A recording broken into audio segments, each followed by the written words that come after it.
I'm going to go ahead and call the City Council regular meeting for Tuesday, February 19th to order. Madam City Clerk, would you call the roll, please? Mayor Christy Malchow. Present. Deputy Mayor Karen Moran. Present. Councilmember Tom Hornish. Present. Councilmember Jason Ritchie. Here.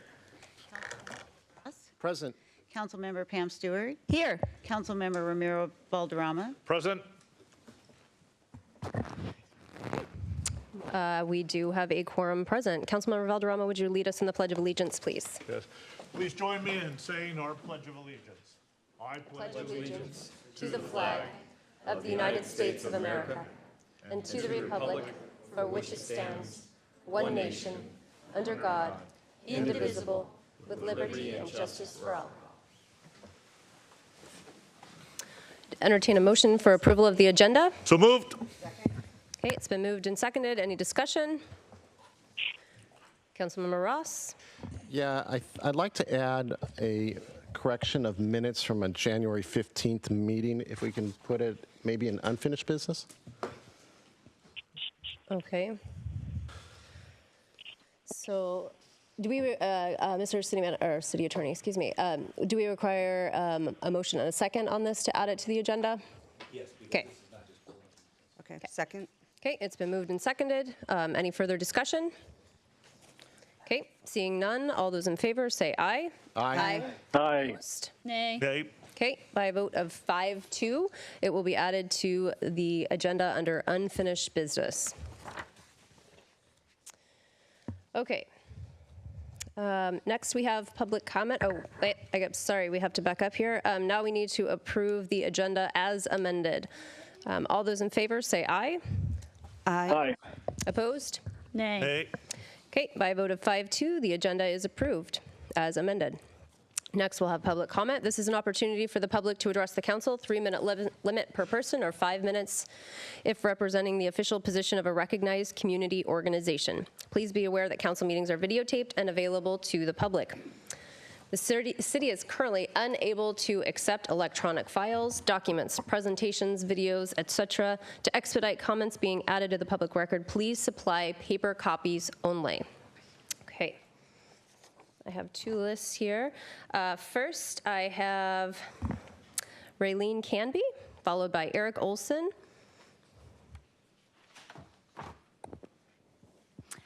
Good evening. My name is Raylene Canby. I live at 4818 192nd Drive, Northeast in Sammamish. We're in the little thumb of Sammamish that sticks down into Redmond. And I wish to address the 42nd Street barricade. On the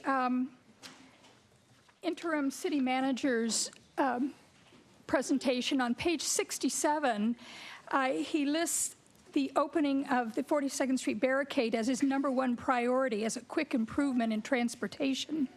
To say this issue is incendiary, to quote Sammamish comment, is an understatement.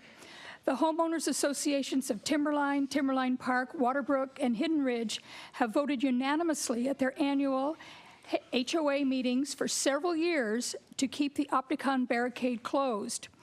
We do not believe this would be a quick improvement. And go on to say, based on our analysis, oh, and I represent the homeowners association. I'm on the board of Hidden Ridge. We do not believe it would be let's see, based on our analysis of the Washington State Patrol accident data for serious injury accidents at the intersection of 192nd Drive Northeast and State Route 202, we believe it would be a violation of the state's Target Zero law for the city to knowingly increase vehicle traffic at this already more dangerous intersection than the Sahali Way and State Route 202 intersection. We also believe that the necessary mitigation of a flyover ramp over the Evans Creek Natural Area to make that 55-mile-an-hour blind intersection compliant with state road standards, it would be cost prohibitive for the city. However, we defer the completion of an extensive environmental impact and financial impact study to the City Planning Commission and WSDOT. The issue of the 42nd Street barricade has been researched, discussed, and ultimately determined that it would be unsafe and unwise to open the street as a general thoroughfare. The street and its connection with 192nd Drive Northeast, which is the only exit to 202, was not designed for other than local neighborhood traffic. The sharp turn just past the barricade, the steep street along with the camber of the road make visualization of oncoming traffic virtually impossible. Children are frequently in the street playing, riding bikes, and getting on and off school buses. There has been mention in the past of a private ambulance not being able to open the gate. Private ambulances are utilized by Eastside Fire and Rescue for non-emergent transport. True emergencies are transported via paramedics on fire and rescue ambulance, and as an official vehicle, they have access through the gate. If a private ambulance desires access, they can apply for an access key through the gate. Let's not have interruptions while we have a speaker up here, please. Thank you. All these issues have been discussed ad infinitum, and I respectfully request that there be a permanent retention of the 42nd Street Opticon Emergency Access Gate. In addition, I invite Mr. Patterson for a personal tour of the 42nd Street barricade area so he can appreciate the issues involved. Thank you. Thank you. Next, I have Eric Olson, followed by Mark Isaacs and Phil Cyphers. You can feel free to queue up along that wall there if you'd like. Another time.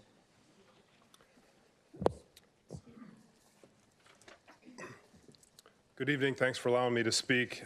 First, just thank you to Christy, Ramiro, and Karen. I got some emails back from you recently over the last weekend. I'm Eric Olson. Just want to communicate three things. I've got a small planned remodel on an existing home in Sammamish Highlands. It's currently zoned R1. I want to walk you through that. I've followed the protocol of city planning and the building department by the book to date, and the renovated home in its finished form will be 63% more energy efficient than the one that's there. It's unlivable, essentially, the home. The story, so my family and I lived in Sammamish for many years. We bought this home in December of 2018. And with 3 kids, we just need to grow it a little bit to make it work for us. It's 2,100 square feet. We're going to hopefully take it to 2,600 square feet. We sold our home. We're living in a rental in Klahani, waiting to begin and then finish the remodel. I spent hours looking over the city website, and on the website it does say, where can I build on my property? In plain English, it says, all lots within the city have a 5 to 7 foot setback on the side and setbacks in the front 10 to 20 feet. So I relied on that. Interim development regulations have changed that a little bit. That's okay. Just to give some perspective, the home is on an acre. I have a 37-foot west setback, 155-foot setback in the rear yard, 60 feet in the front yard, and I'm proposing to take a 25-foot setback that's in the new interim development regulations down to 16.5. I think, and I've applied for an administrative adjustment of setbacks to David Pyle, but I think it should be approved as it is. But I also have an email from my neighbor. We've been meeting since we bought the house, and he's excited about the remodel and expresses his approval and consent with what we're doing. It's going to upgrade the house. This is what the city should want, in my mind, which is to upgrade homes to code, build things that families can live in. And so all I'm asking is that the body would listen to that and recommend approval of a setback adjustment of 34%. It's allowed up to 50%. And the neighbor approval helps, I think. Darcy's waiting to give me a building permit, just waiting for approval on the setback adjustment. Thank you very much. Thank you. Just as a quick FYI, so the council was due to actually work through those regulations, the interim development regulations, but because of the snowstorm, it got canceled. We have to publicly noticed for 30 days. So that get renoticed? We did, and right now that meeting is scheduled for March the 14th, as I recall. Okay, very good. So March 14th is when the council will contend with the interim development regulations. Isn't that the Ides of March? Up that way. Mayor, I'm sorry. Okay, I've got a couple, hold on. Councilmember Ross. Okay. Councilmember Stewart. Yeah, I'm sorry. I don't know that I've been part of the emails that we're talking about. I think he sent it to the council. Okay, well, for whatever reason, I didn't see that mail. Can you just give a quick, like, what is the issue? Because it doesn't look like from the diagram. It's in the R1. Yeah, The setbacks are an issue on the side With the new interim regulations. because of it's R1. okay. And just off the top of my head, what is the new R1 setback? It's more than 16 and a half feet? Yes, I don't recall what it is. Okay, was 7, it's grown to 25 feet. I see. So that's what the challenge, okay. I just wanted to understand For what an the, existing home that's being remodeled. got it. Okay, thank you. Okay. Mr. Isaacs. My name is Mark Isaacs. I want to thank you for the opportunity to be here. I'm speaking on behalf of Phil and Cindy Scheckler, who own some property at 1426 218th Avenue Northeast. They currently live in Arizona. Before the city was incorporated, the Schecklers applied to King County for subdivision approval. When they applied, I told them specifically, go for the maximum number of lots that the zoning will grant you. Phil Scheckler, tragic error, said no, he wanted to maintain the atmosphere of the neighborhood. The development costs forced them not only to sell their 2 lots, but to refinance their home in an effort to pay all the debts that they incurred. Before the deal was finished, I had them establish a land development easement on the larger of the 3 lots. They had to wait 5 or so many years before they could apply once again, and they waited. They complied and applied for subdivision approval. Shortly after they applied, they paid all the fees, complied 100%. A moratorium was established, so they could go no further. At that point, Cindy Scheckler was diagnosed with a heart bypass. Phil Scheckler is a survivor of thyroid cancer, and they desperately needed the income from that property. As it stands, they decided to wait, and we waited. The moratorium was lifted. We applied again, paid all the fees, complied 100% with the city's requirements. At that point, we were told, at that point, the setbacks changed. So the $9,000 architecture that was originally planned no longer fit the lot simply because, as you just mentioned, the setbacks just did not work. Cut a long story short, I sent several emails to the planning department, and they said to me that had I proceeded with the original application, which was the plan, I have it written, the planner said it, was vested, that I would have been able to complete on behalf of the Schecklers the subdivision. But my wife and I came here after the moratorium, and we were told that unless you have made a full and complete application, your application will be rejected. So there was nothing we could do. I come here now, I understand the Schecklers are facing trauma and difficulty. What I'm saying really is meaningless and irrelevant to some heirs, but to the Schecklers, it is very, very real. And I am just hoping that we can find some sort. It's okay. You don't have to cut yourself off mid-sentence, literally. I do have a couple of questions, because you said that they were vested. If they were vested, they would have had a complete application, correct? Well, we applied, we had a neighborhood meeting, we had a meeting of the engineers and planners in a room right across the road, right across the hallway there. And we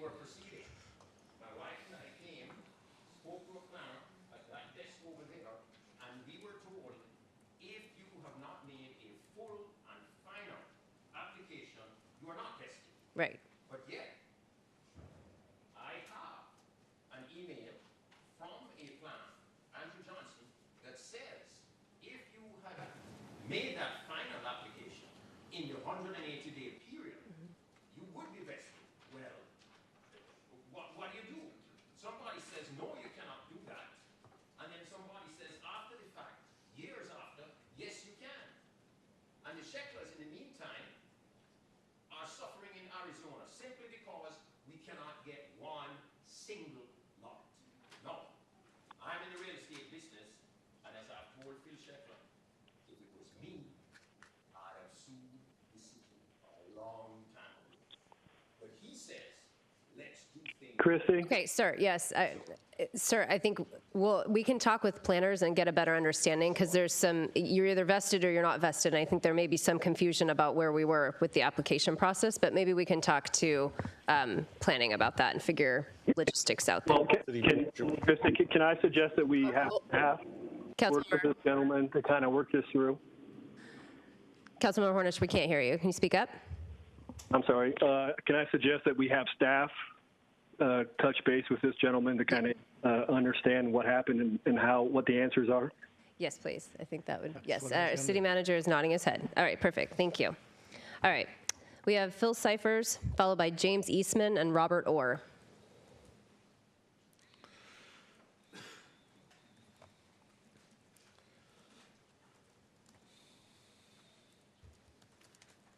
Hi, my name is Phil Cyphers. I live in Timberline Park, and I'm the president of the Timberline Park Association of Lot Owners. And this is about the 42nd Street Opticon Gate, as was previously mentioned. My wife and I we've lived in Timberline Park for almost 21 years now. But I'm here to speak on behalf of all the residents of Timberline Park. We're the community that's located just above the Opticon Gate, and we, along with, Waterbrook and Hidden Ridge, I always forget those, we would be most impacted by the opening of the Opticon Gate. Now, the folks in Waterbrook, well, I'd like to point out that Timberline Park, on our annual meeting, just like Waterbrook and Hidden Ridge, we voted again unanimously to oppose the opening of the Opticon Gate. And the first point I would like to make is the fact that the Opticon Gate was put there for a reason. That reason being safety.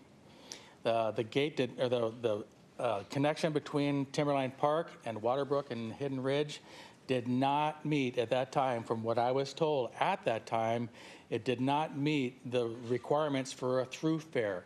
That through fare, due to the fact that the road is very steep, about a 20% grade, it has a 90-degree turn left that is blind. You can't see past that corner, and it's off camber, and it's very steep. If somebody were to get in an accident, or if they were to slide off that road, if it's slippery, they're going right into one of the two houses that are located on an apex of that off-camber, negative camber turn. Secondly, I would like to point out that the issue has been raised repeatedly with previous Sammamish councils. And every single time, the Sammamish council voted it down because of those same safety reasons that we were just talking about. And my question is, why are we bringing this up again? What has changed both in the neighborhood, population-wise? Has anything changed in the road? Nothing that I can see or anybody else can see. Nothing has changed. Reference the safety of that road, the makeup. Nothing has changed. So why are we bringing it up again? What has caused the previous city councils, or we know why they voted it down, and why is this city council considering it yet again? That's a problem. You know, and I understand, and I have to commend the city council for trying to find a solution to our traffic problems at as low of a cost as we possibly can. But all the residents of Timberline Park and Waterbrook, Hidden Ridge, 99% of the people would forego that extra little bit of convenience to ensure the continued safety of the traffic in the area and the residents and the households in that area as well. And all we want to do is implore you to look at safety over and above a less expensive version of mitigating traffic. And to wit, I have a few questions that I would like to have answered. And if we can have those answers put on the record somehow, I'd really appreciate it. The first question is, how many vehicles are projected to go through that intersection, through the Opticon gate, if it were open? Number two, what, if any, classification of the street has been given to 42nd Street according to the city and county design standards of Washington State? Has that even been looked at? And I'm going to enter this into the record as well. Three, when was the latest engineering study done, and was it by a state-certified professional engineer? Number four, does the road meet the American Association of State Highway and Transportation Officials guidelines for low-volume roads? Yes, it is a low-volume roads. Does it meet the horizontal curvature, super elevation, and stopping sight distance? That's the biggest concern in that area. The extreme 20% grade and blind off-camber turn mentioned earlier would indicate that it probably does not. Is the city seeking a variance from any state or county guidelines for making this a through street, and if so, why? And if we can have the answers to those questions put in the public record, I'm sure there's a lot of people here that would appreciate it. If you can leave that list of questions with Yes. our city clerk over here, that would be wonderful. All right, thank you. Thank you. Okay. I have James Eastman, followed by Robert Orr and Kelly Lyon King.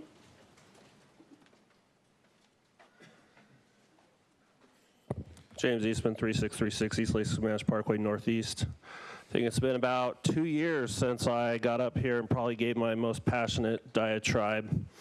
So my wife told me to tone it down after that one. So I think you'd all agree I've So you wore your hawk shirt on. Yeah, I think you'd all agree I've probably come a long way since then, but I don't know if Sound Transit's here. I'm figuring maybe they're in here, but they should go back and watch that one.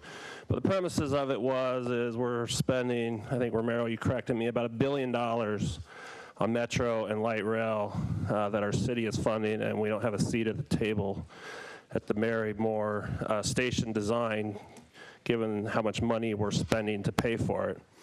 So I am actually somewhat pleased that we're getting $20 million for a park and ride. The gist of my comments 2 years ago was, hey, we could get people from town center to that park and ride and go through one intersection and turn in and cut through Mary Moore Park if they gave us a seat at the table and gave us another entrance. Unfortunately, we don't have a seat at the table still, but with this park and ride, I've noticed that all the sightings are off of Holly Way or the 202, and I think, oh, that's crazy. If we were to go down Inglewood Hill Road to East Lake Sammamish Parkway, you could still turn in, I think it's at 65th Street, and bypass all of the 202. And if you do a Google Maps from Met Market at like 7:45 in the morning, going that way saves you up to 11 minutes. Why wouldn't you go that way? And in tonight's agenda, you know, the whole point of this parking ride is to get people to light rail more efficiently. So you're going to waste 11 more minutes by going down Sahalli Way onto the 202. You're going to go through 10 intersections, signalized intersections going that way, versus the 2 that you go through if you turn down Inglewood Hill Road. And if you actually put a little work into it, you could run a transit lane at the bottom of Inglewood Hill Road and just keep right going through that light and take it down to 1 intersection. One of the biggest complaints that we have with the Puget Sound Regional Growth Council is, hey, Sammamish, we don't control our own destiny. We're sandwiched between the 202, which is King County, and Issaquah. If that's the case, why are we going to put the park and ride right there and send a bus right through that intersection that we complain about when we can avoid all that by having the bus go down East Lake Sammamish Parkway, turn in at North 65th Street. Also, right before North 65th Street, all the way to Campton Road or the town border, there's plenty of room to widen the parkway. Why don't we widen the parkway into the trail right away there? There's plenty of room, it's flat, and create a transit-only lane going into the park and ride. So I'm still baffled. I'm glad we're getting the $20 million for the park and ride, but I'm just still baffled why we would put it in a place that is going to cause us to add 11 more minutes to our commute each way, go through 10 additional intersections when the time is now to get ahead of things. That way, 20 years from now, we don't look back and say, what were we doing when we planned all this, like we do now when King County planned what you have here. So I hope we take the necessary time, do the studies, and really think about how we want to get to light rail. Thank you. Thank you.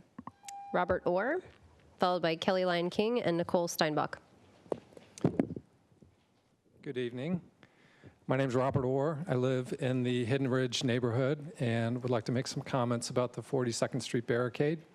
I just found out about this topic being on the agenda a couple hours ago, so I'm not as prepared as some of the other people that are commenting, but I was surprised to see that item on the agenda and also as such a high priority for Mr. Patterson.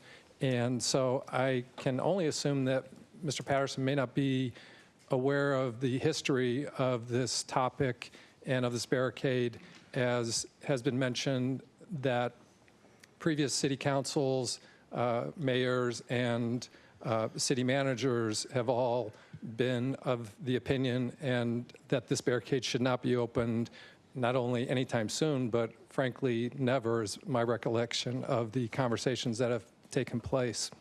So, I would respectfully ask that Mr. Patterson, and if there are any new council members that are not familiar with the history of this barricade, to go see it firsthand if you haven't.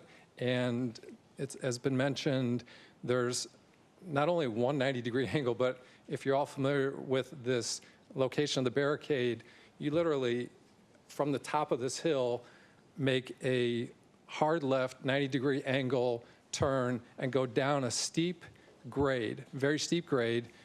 At the end of that, you make a hard right angle turn. You go along a little ways, you make a hard left, another turn, and you make another hard right, and then now you're just on 192nd Street.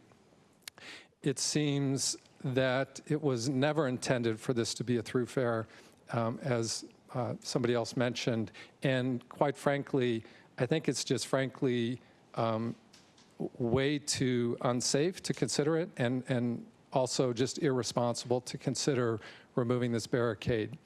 There have been accidents in our neighborhood. There's 90 homes in Hidden Ridge. I believe there's 120 in Waterbrook. There was an accident, actually a friend of ours' daughter, several years ago that lived on that hill, that first hard left turn that I mentioned. They lived near the top of that hill. She was coming down the hill. It was a little bit slippery. She had an accident. Her car was overturned. Fortunately, she was not seriously injured.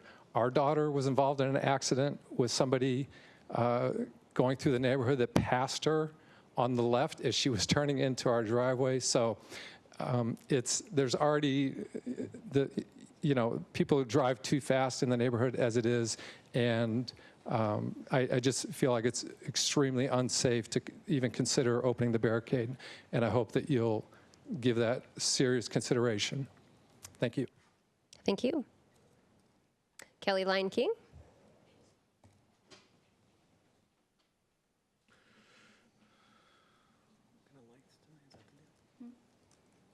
Hi, thank you for letting me speak. I've lived in Timberline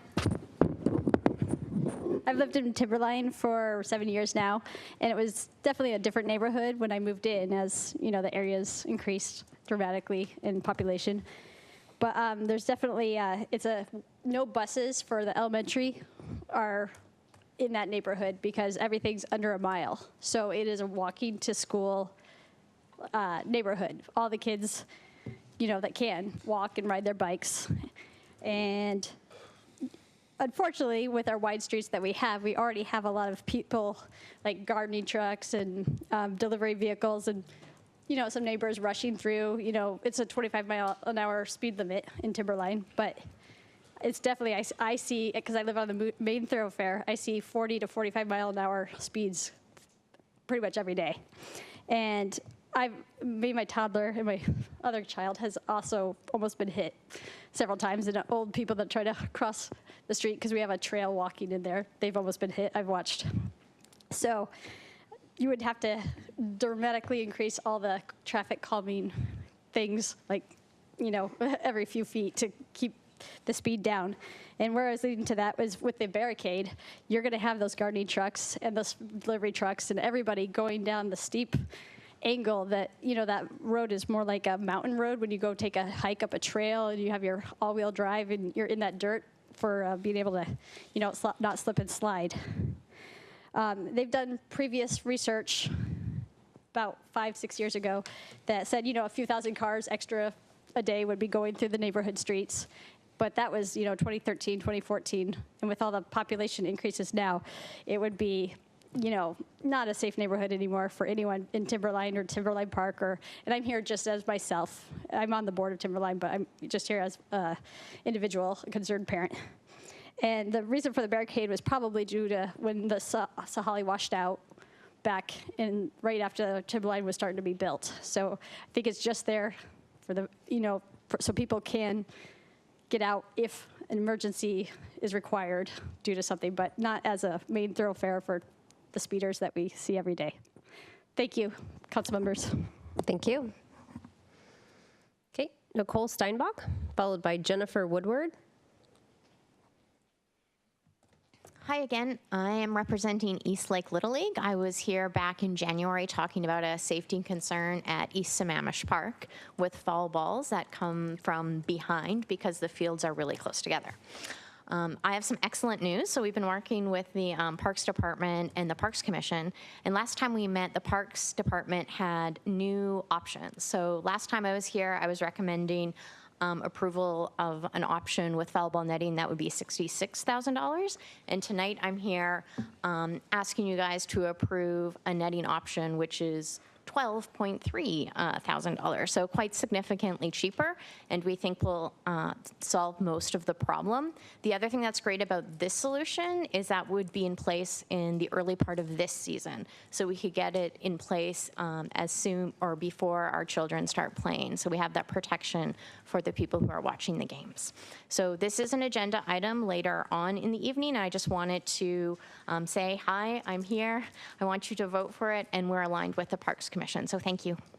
Thank you. Jennifer Woodward, followed by Maggie Hunkins and then Jeff Hunkins.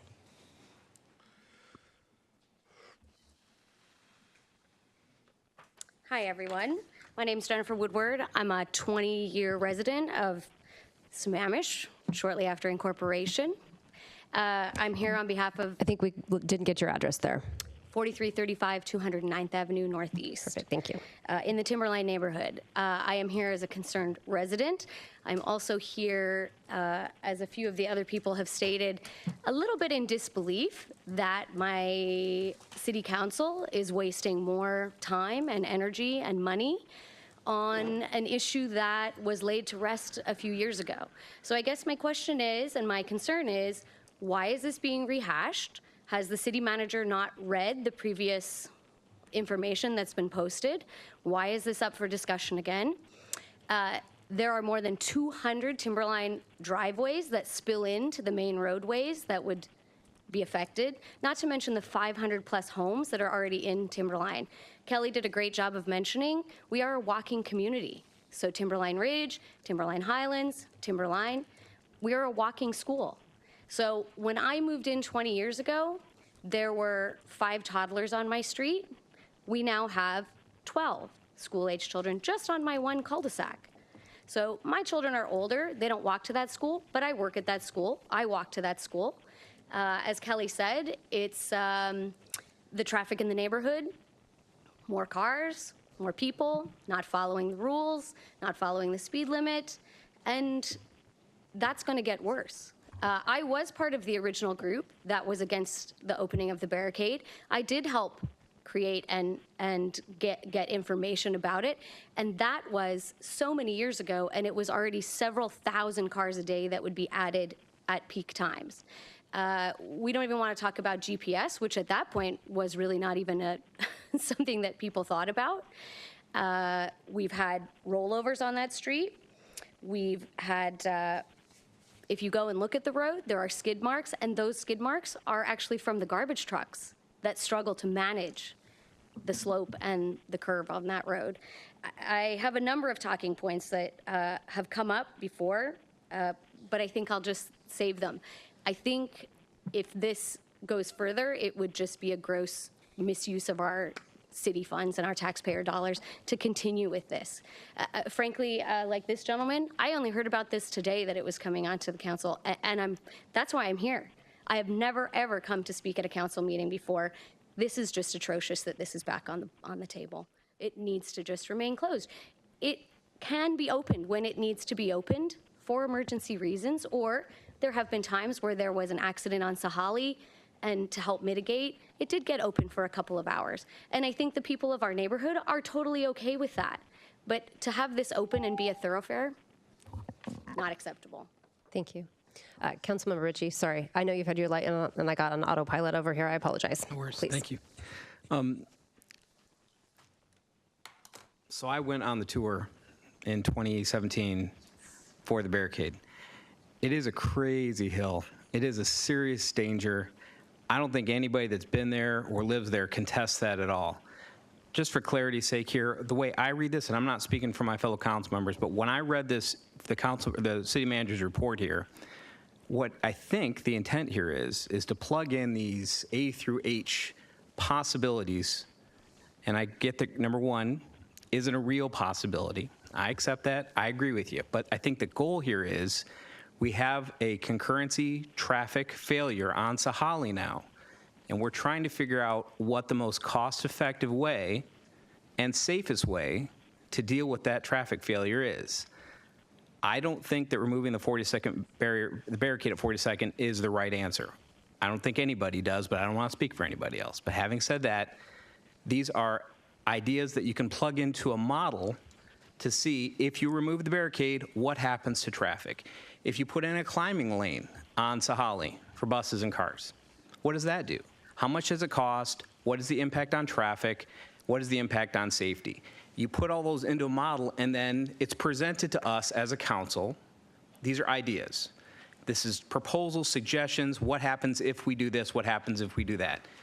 I don't think there's any way that the 42nd barricade is going to come down if anybody's been up there to see it. Having said that, these are just ideas to plug in our concurrency model to see what would happen on our existing failure on Sahalli, our huge traffic problem on Sahalli, right? So the council hasn't made a decision. The council's not doing anything tonight. Nothing's going to happen. This is just an idea that's thrown out there to see what happens if. That's all. So. Well said. Councilmember Ross. I'd take it one step further.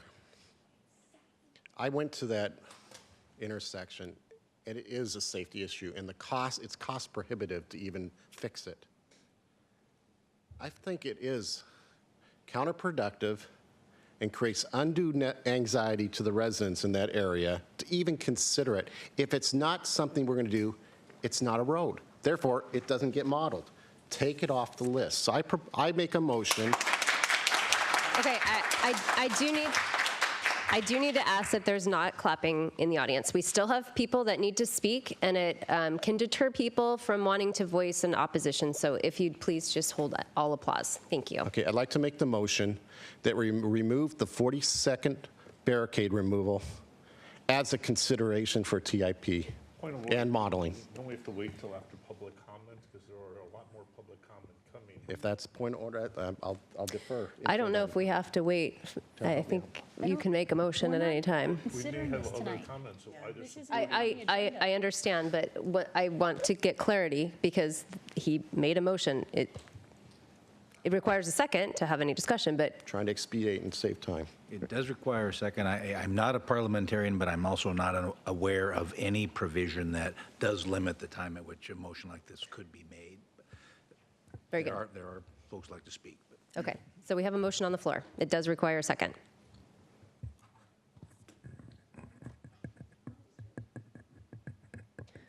Okay, we don't have a second, so we will not take the motion. I do want to give some clarity to folks in the audience. The council is going to have a discussion about this, and I think, I'm not going to speak for the council at all either. I'm not interested in opening the barricade either, but I think we need to have that robust discussion later this evening. If you don't want to sit through the entire council meeting, there's the live stream, but you're welcome to stay here and listen, but I think the council will have a good discussion about what we're going to do here. So, Councilmember Ross, you still have your light on. You have anything else, or you're good? Okay. Councilmember Stewart. Yeah, so again, I also did the tour, not looking at that, but I don't believe, unless I'm misunderstanding something, this was just a list of items that the city manager wanted to look at. Again, nobody's considering it. I think the idea here is that we need to understand if there were some sort of a thoroughfare on the north end of the city, not that one, but if there were, what would that do to the modeling? We need to be able to see that. It's not because we're considering necessarily opening that particular barricade, but it's the only thing we have at the north end to put in our traffic model to see if it would even make a difference. And so I don't, the council, unless I'm misunderstanding the agenda, we are not discussing opening the barricade. We're not discussing any of that tonight. That is not on the agenda.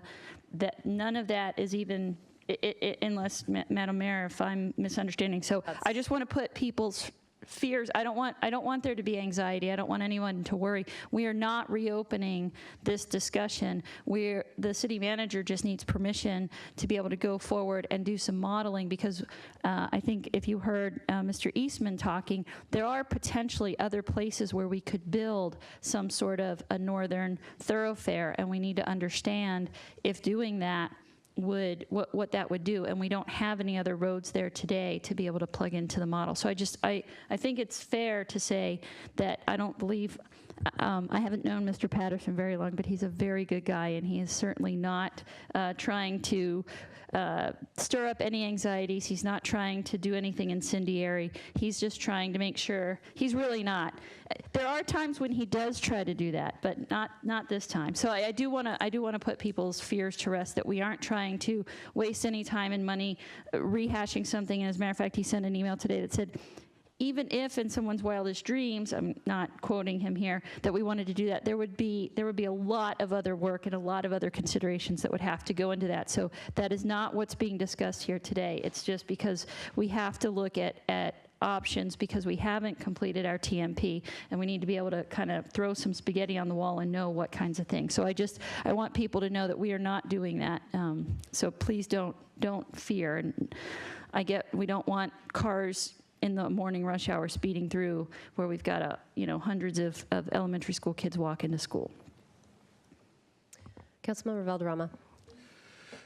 Yes, thank you. Just reiterate a couple of points everybody's now speaking on to that. I also have a long history of opposing the reopening of that barricade. I've walked it several times, as have others there, and I recognize the history of it. I also had palpitations of my heart when I saw that, and then as I started to read it further, and there's even a clause in the city manager's or messages to us that there is an issue that if you were ever to try to do that, a history of what that would mean as far as engineering that would have to go to that road. And we've talked about that in the past with the Homeowners Association. That road was not built by Sammamish. That road was provided to Sammamish thanks to the good graces of King County that, if I'm not mistaken, gave it 34 exemptions.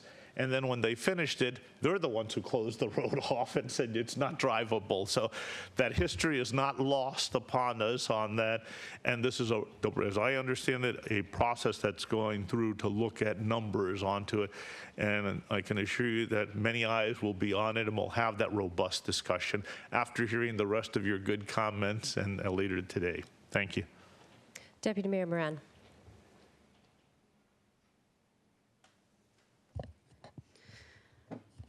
Just prior to this meeting, well, first of all, I want to thank our city manager for, he really is a good guy.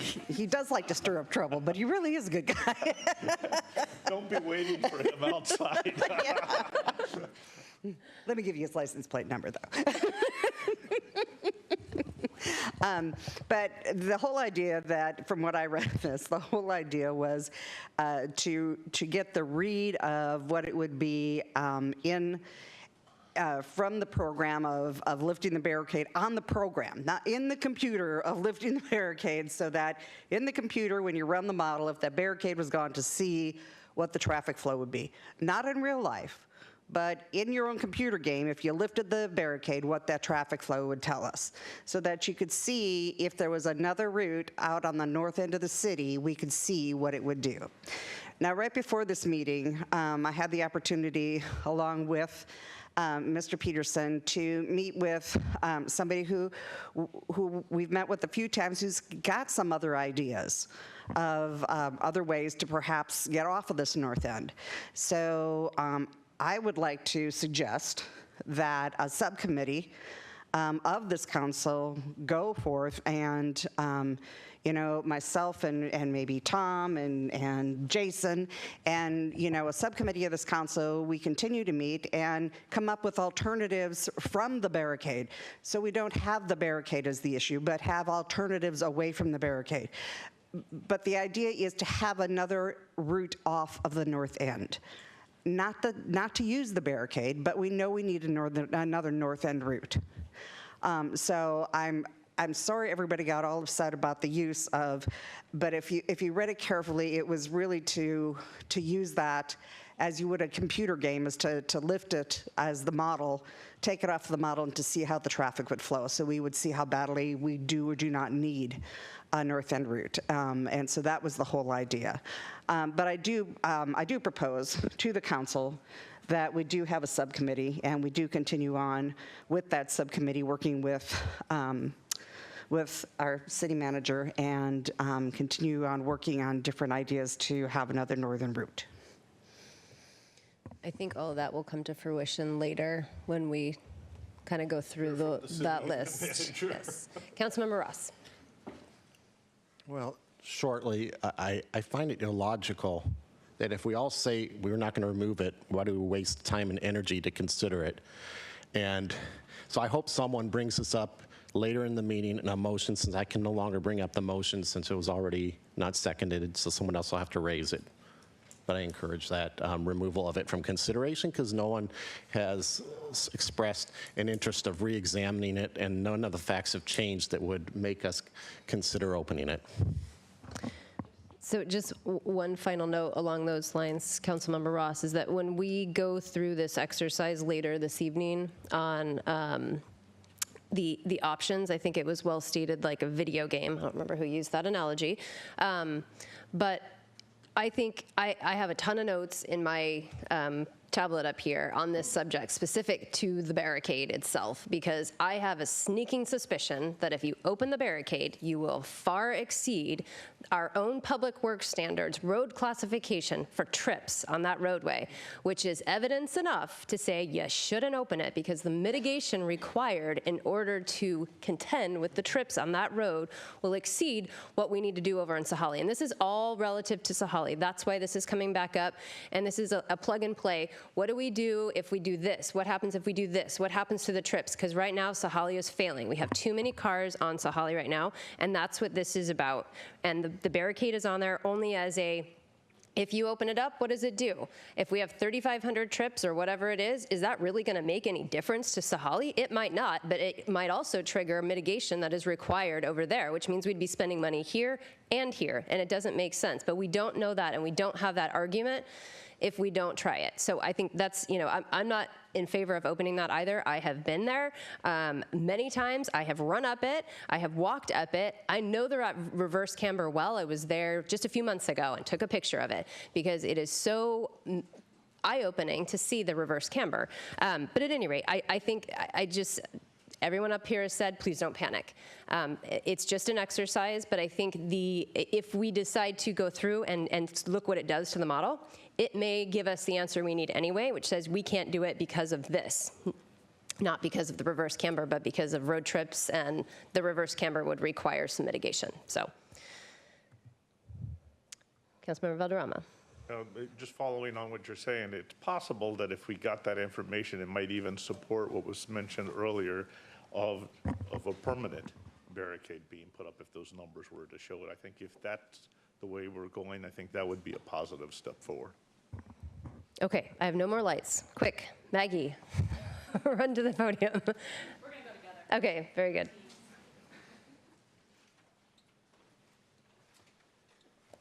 Good evening. My name is Jeff Hunkins. I'm here with my wife, Maggie. We're at 4020 203rd Avenue Northeast here in Sammamish. Two very quick points. First off, I just wanted to thank everybody for maintaining the integrity and the beauty of our community. Thanks all of you for taking the time to do what you do.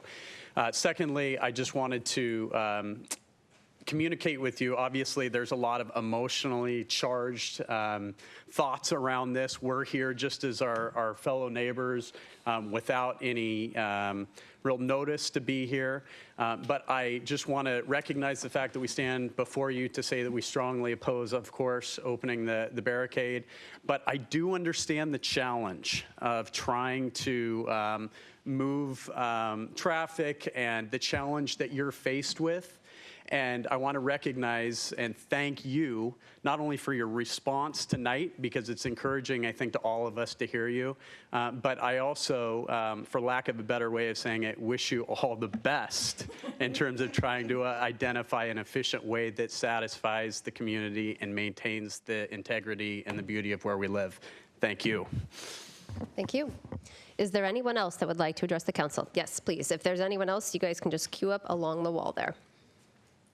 Hi, my name is Alex Pfaff.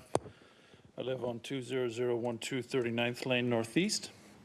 I also just found out about the exciting topic of the day here again.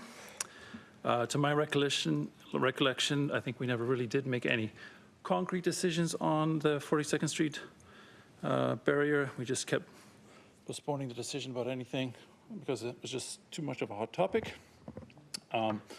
It's understandable that the folks who live right in that section would be opposed to opening that barricade. If my house was on those streets, I would probably be opposed to it as well. It's obviously going to be most impactful to the people who live there. I spent some time with the mayor about maybe a year ago or so, but we had the moratorium, so we couldn't really make anything concrete there. But I had a few ideas. So the road beyond the barricade to the north end really only has about 8 driveways that actually come onto the road. There's a lot of cul-de-sacs and a lot of sort of half-moon cul-de-sacs. So, it's actually fairly well designed for vehicles to travel through there. It's obviously safe enough for the people who actually live there. So I think with reasonable mitigations, it should be open to local traffic. There are other places in Sammamish that I've visited and taken pictures of, and I can't remember the numbers of the roads off the top of my head here, that are as steep, have the same kinds of sort of road dynamics as the section that we've been discussing. So I think it's a bit of a double standard to make this section something special. I mean, there are children that walk to school buses all over Sammamish. It's not just there, and we have those roads available to people to travel on as well. I would really love to see an idea like, I have to go down Sally every day. It's always busy. I leave my house super late just to avoid as much traffic as I can, and I come home at 8. That's why I had to leave work early today to actually come to this meeting because I didn't know there was going to be a meeting. In any case, we have lots of little areas in Sammamish where we have like a no through road sign, but it's actually a through road and people could go through. Or we have local traffic only. Like a lot of these areas that are sort of facilitating local traffic movement for people that are literally getting, double the traffic or double the commute time to Redmond or whatever because of the silly Sahali loop that you now have to drive. For me, it's like a 3-mile extra length of distance to come home every day and to go to work. When I bought my property, that road was still open. So I had bought it with the idea I could commute this way, but I can't. And so I'm one of tonight, I guess the only one who is for opening this route, but with mitigations, at the appropriate speed with, speed humps or what have you. I think it could be open for local traffic. Thanks. Thank you. Is there anyone else that would like to address the council this evening? Okay, seeing none, we'll close public comment. I would entertain a motion for approval of the consent calendar. So moved. It's been moved and seconded. Any changes? Okay. Seeing none, all those in favor say aye. Aye. Aye. Opposed? Okay, by a vote of 7-0, the consent calendar has passed. Okay, we will move to our next item, which is a proclamation for Wear Blue for Kindness Day, which is March 14th, 2019. And Heather Chapman, the PTSA president, will be, if you can come up to the podium here, she is going to read our proclamation for us.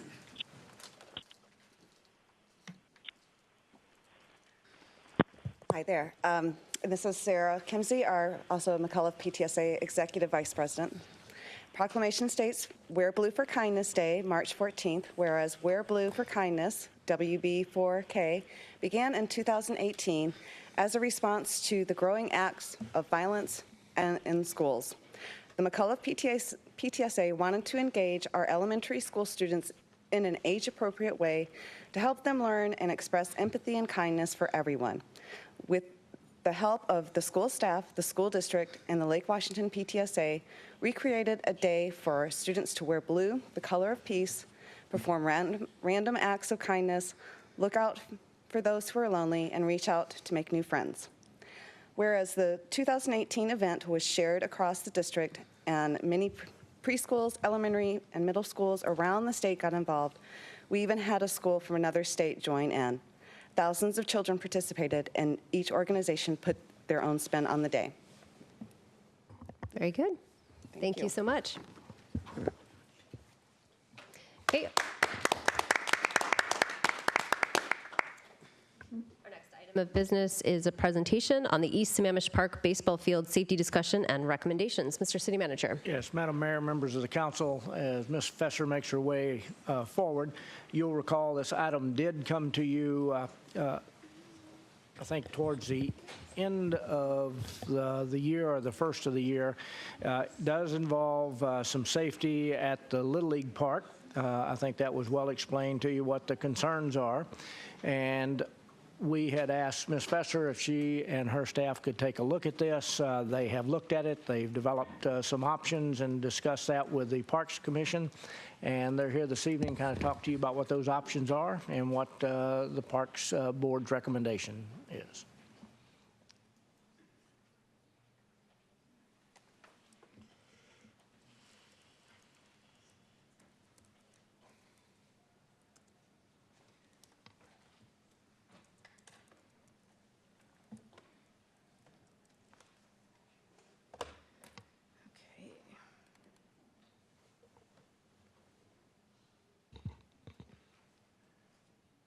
Wait.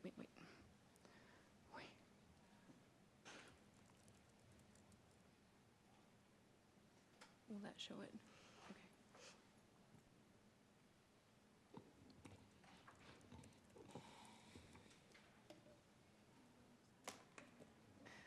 Good evening, Honorable Mayor, council members, interim city manager Patterson, and members of the public. My name is Angie Fesser. I'm the Director of Parks and Recreation. And at the request of the council, we are here tonight to present alternatives for a baseball field safety project. Joined tonight with me is Bob Harding from D.A. Hogan and Associates, a consulting and engineering firm who over the last 55 years, not Bob particularly, but the firm, has provided design and construction management services for more than 400 outdoor athletic and sports facilities. Sammamish has contracted with D.A. Hogan for many of the city's athletic facility projects, as well as Lake Washington and Issaquah school districts. And this firm is very familiar with our regional sports fields and facilities. D.A. Hogan researched and developed the options we are presenting tonight, and Bob is available to assist with any technical questions we may have during the presentation. I'd also like to introduce two of our parks maintenance staff who joined us tonight, Dane and Jason in the front row. Also here to answer technical questions on maintenance if need be. So as I said, we are here to update and receive direction from the council to provide additional measures for 2 ball fields at East Sam Park for spectator safety at the request of East Lake Little League. And these are the sections that we're going to cover tonight in the presentation. A little project background for those who aren't familiar. East Sammamish Park is a 19-acre park situated in the northwest section of the city. It's highlighted here in white. And for reference, 228th and Northeast 8th and Inglewood intersection is right here. And Sammamish Commons, oh, this isn't showing pointer. Melanie, can you help me with the pointer on this? Is it, my apologies. I've got it up on the screen now, thank you, sorry. City Hall and Sammamish Commons is right here where we're at tonight, and Big Rock Park is located here. The park is bordered by a residential community to the west, Northeast 16th Street to the south, and Margaret Mead Elementary to the east, which is currently undergoing renovations. The park boundary is highlighted in a white dashed line. Excuse me, the park was transferred to the city from King County in 1999 and is comprised of natural turf fields, including one multi-purpose sports field and 2 baseball fields. Additionally, the park features 2 tennis courts, a play structure, picnic shelter, restrooms, trails, and parking. A master plan for the park was adopted by the council in 2008. I want to go over a little bit of a timeline. Like I mentioned earlier, in '99, the park was transferred to the city. In 2014, we actually, as a city, added additional netting for foul balls, which I'll elaborate on the next slide a little bit. In June of this year, Eastlake Little League contacted the city about asking for additional safety measures regarding the foul balls coming from the field with the spectators to the back to the field.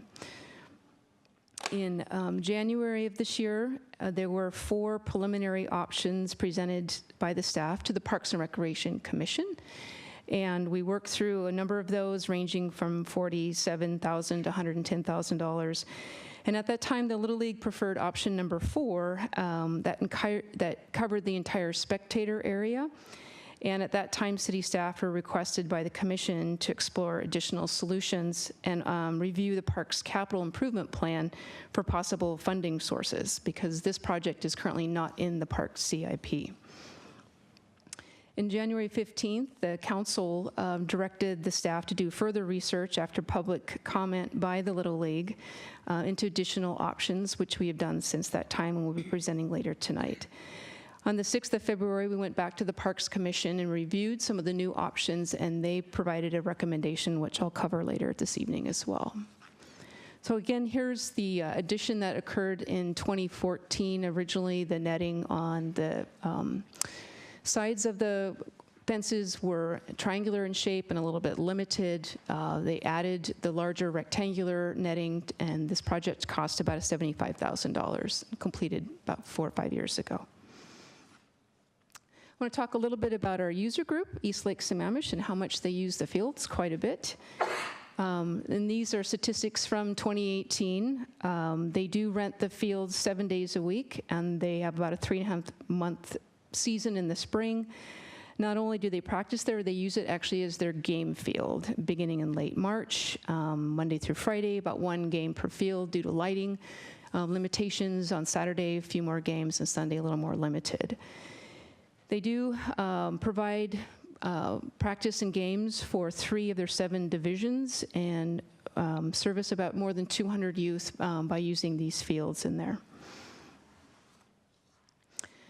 The city contracted with DA Hogan, as I mentioned earlier, to provide preliminary planning and design services to further evaluate and refine the options between and around the 2 baseball fields.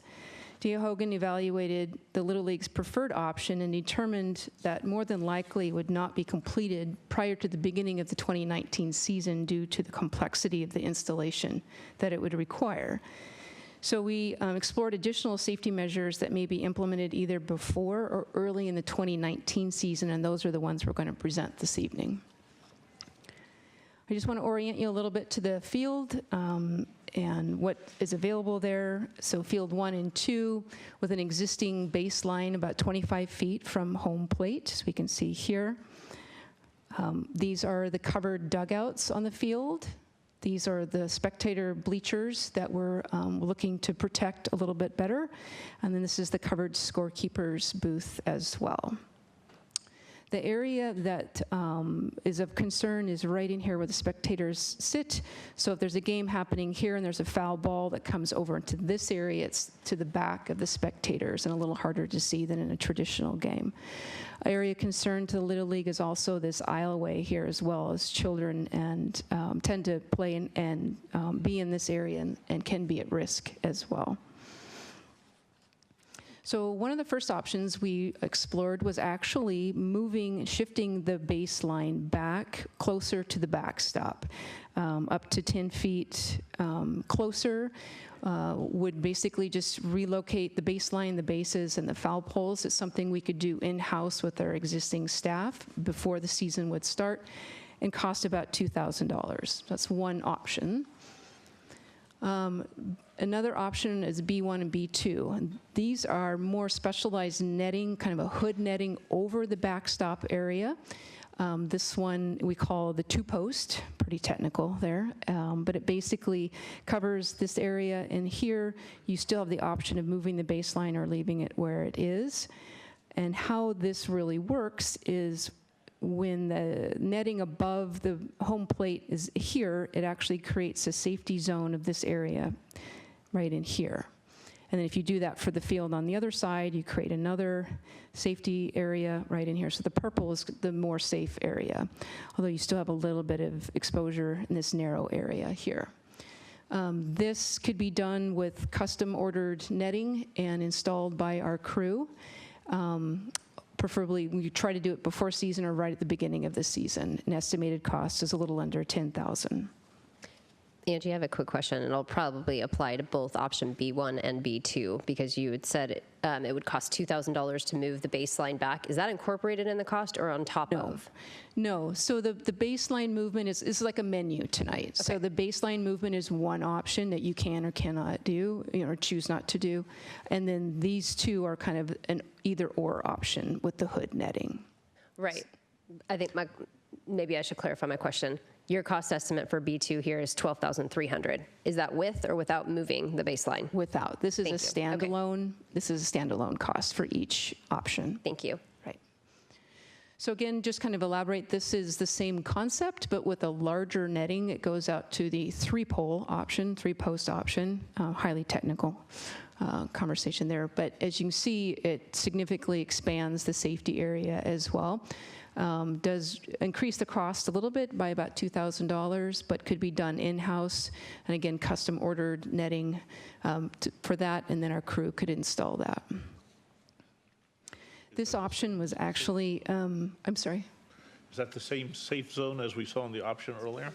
It's a larger safe zone, actually, because the netting now comes out to the third pole. So there's more netting in this area, making the safety zone much larger in this capacity here. Does the safe zone then increase further if you move the baseline back 10 feet?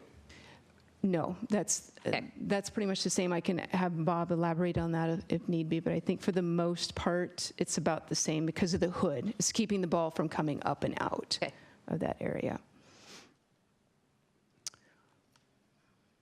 Okay. Oh, sorry, I wanted to go back. The previous slide, this option was the one recommended by the Parks Commission and supported by the Little League as well. And then, my apologies. This was the original kind of option 4 that we were studying quite a bit more, that was netting that covered the entire spectator area. So this is where you are actually covering this aisleway here. What this does is create one big suspended netting overhead, but would require the addition of 6 new engineered poles to support that. There would probably be discussion or necessity to take this down during the off-season. Not that we ever get snow here. But snow, ice, and wind is actually a big factor. Plus, it would increase the longevity, the life of the netting if it isn't exposed year-round as well. This one definitely doesn't work before the season because it has a considerable permit process, engineering, ordering, and then construction and installation. So it wouldn't happen until the next season for them. In addition, the cost of $40,000 would require some reallocation of the park CIP, and we have a couple of sources we can recommend for that if the council is interested in funding that option. Councilmember Stewart. Yeah, a couple things. If you go back, sorry to make you go back in your presentation, but you don't talk about it, but with this hooded option, with this hooded option, you also actually will create a protected area on the other bleachers that are facing the ball fields, right? The ones, correct, over there. Whereas the more expensive option would not provide any protection to those bleachers. Now I realize that those people are facing the ball field, but it does seem like this hooded option gives you protection to all of the spectators that would be in any bleachers. Is that correct? Correct, Bob? Is it? That is correct. Yeah. That is correct. It would provide some additional coverage then for the spectators that would be on the first base side on the south field and the third base side on the north field. And then just to address, I know you addressed it in your memo, I think, but moving the baselines back 10 feet as a former umpire, that does, one, it limits, so for the younger kids, it's not a big deal, but for the older kids, that 10 feet actually makes quite a bit of difference, having the backstop be that close to home plate. That does affect the play, as well as the foul ball area. So I don't know if you want to talk about that now or if you were going to address that later. Do you want to? Yeah. I think that the general recommendation and certainly the design standard that we would typically use, and it's the recommended in the Little League organization, is to have a minimum of 25-foot distance between the baselines and the perimeter fencing. As an interim solution, reducing that distance will provide a bit more coverage. It takes the foul ball a little bit more out of play, but it does reduce the distance, particularly between the back of the umpire and the backstop, to less than 5 or 6 feet, and it makes for a much more lively ball as it bounces off the backstop, just because it doesn't travel quite as far. One other question while I can. Again, thinking of spectators, that while moving the baseline back 10 feet may provide coverage in the for the spectators around the backstop, it would actually increase the likelihood of people hitting foul balls out of the park further down the line. And I realize that in the in-between area, you don't get a lot of spectators down there. But again, if you look on the one field on the first base side and the other field on the third base side, you have quite a bit of people walking around there as well. So I'm guessing that there are some trade-offs there as well. Because if I'm batting here and I'm pulling the ball foul, that extra 10 feet, I'm more likely to hit it over the fence. So again, just my personal experience, I spent many years on those fields. So many a hot summer day or cold rainy day, depending on what time. Go ahead. So just kind of to reiterate, the Parks Commission recommends the B2 option without moving the baseline, and the Little League also supports the option of the B2 without moving the baseline. So just to let you know what that came out as. So possible recommendations, we'd like direction from the council tonight. These are just some suggestions. One, this project could be postponed and incorporated into the next park CIP update, which a lot of these projects are. This is kind of a one-off. It's not in our current park CIP program. Another one is to move the baseline, as we talked about earlier. Option 3 is to do the home plate netting hood with the 2-post or the 3-post, or even into the option number 4 there of C, of doing the full netting covering the spectator. So this is kind of a menu, right? As I mentioned earlier, you could do the baseline, you could do one of the Bs, and you could actually even do the C if you wanted to add that in. But these are kind of some of the primary recommendations that we've come to with all the research and work that we've done. So at this point, we open up for questions, but are asking for direction from the council tonight of which option they would like us to proceed with. Councilmember Stewart. Were there any discussions of any cost sharing with East Lake Little League during these discussions? Yeah, it's not uncommon to have conversations with user groups, especially they do pay rental fees. All of our user groups pay rental fees, but those are operating costs. Those are costs to cover the preparation of the field as far as labor, equipment, materials, and ongoing costs. This is a capital project. This is a one-time expenditure, and it's different than the operating costs and the rental fees that they do pay. We have approached the Little League and asked them if they would be willing to contribute. They've declined at this point. We do have another project currently that we're working with at the Klahani Cricket Club that we are building a second pitch for them off of that primary large multi-purpose field and putting a cage around that for safety. It's about a $20,000 project, and the cricket club is contributing about 75% of that cost because they see the value of that. It helps them have a little more play time, but it opens up the multi-purpose field for other users as well. So it's not unusual for us to work with our community partners and our user groups to offset some of those costs if possible. I'd like to throw out, do you just need direction, or do we need to actually take formal action on this? I think we've got other questions, though, too. It's still a question. Yeah, I think we can, they're looking for direction from council. Just direction, is that, we don't have to, do we, my question is, do we have to make a formal motion and vote on it, or do we just need to? I think it would be wise to do that, to formalize it, yeah. I'd like to go ahead and make a motion. Well, I still have some questions. Well, you can still ask your questions after we have discussion. All right. So I'd like to make a motion for option B2, and I'd like to throw in there if we could try to work out some sort of cost-sharing arrangement with East Lake Little League, if they could chip in part of that so that we can get this done either before their season starts or as close to the beginning of the season as possible. Second. Second, third. It's been moved and seconded, so now I'm going to move to discussion. Councilmember Ross. Okay, I've got a few questions. Number one, following up on Councilmember Stewart's cost sharing. If I did the math, 18 teams, 12 players, that's 216 players, and there may be more, but at least 216 on this chart, times $20 per participant equals $4,320, which is roughly 33% cost sharing. So I agree, we definitely need to consider cost sharing. 75% for cricket, that's much higher than 33%. I think when we have these capital improvements, and as you described it, we need to have skin in the game that we work together to come up with the best solution. In this case, it's a safety solution, and there's a scale of cost that we both share. So that, I think that's an important consideration. Also, is this address all the safety concerns shared, or is this the first phase addressing most of the concerns, and there's additional phases that may be needed?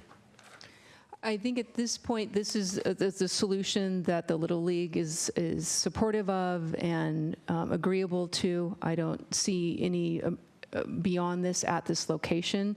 This does warrant some evaluation of our other facilities and looking at safety measures of those as time and budget and projects allow over time.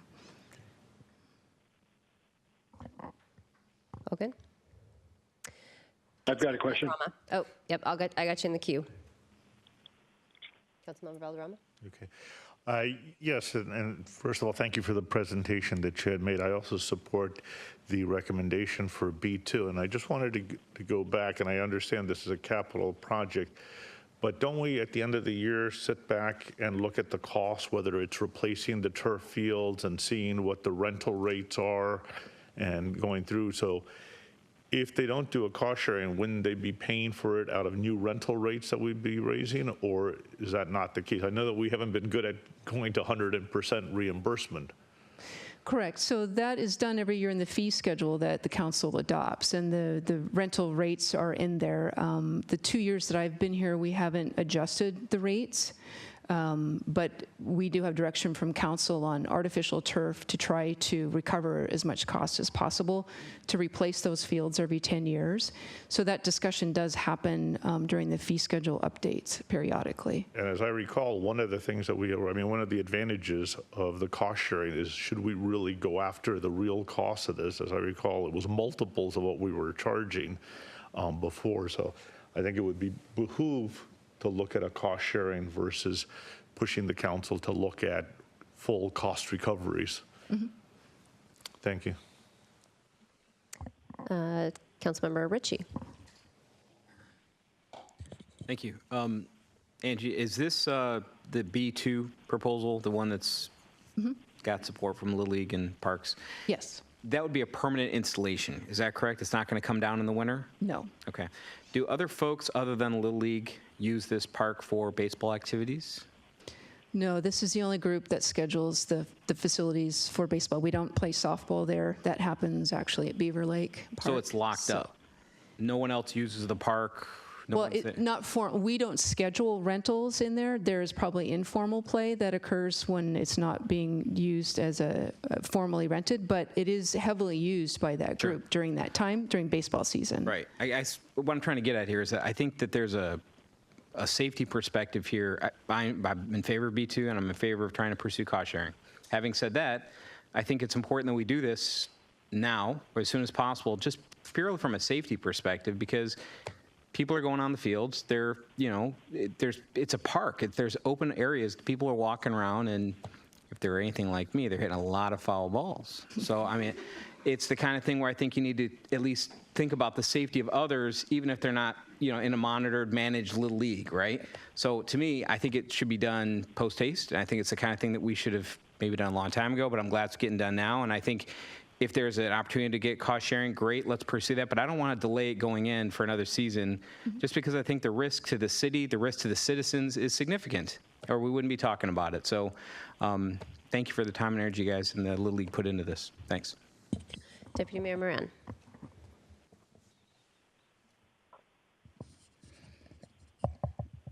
Well, I'm surprised it's kind of taken this long. I've put 3 kids through those fields, so.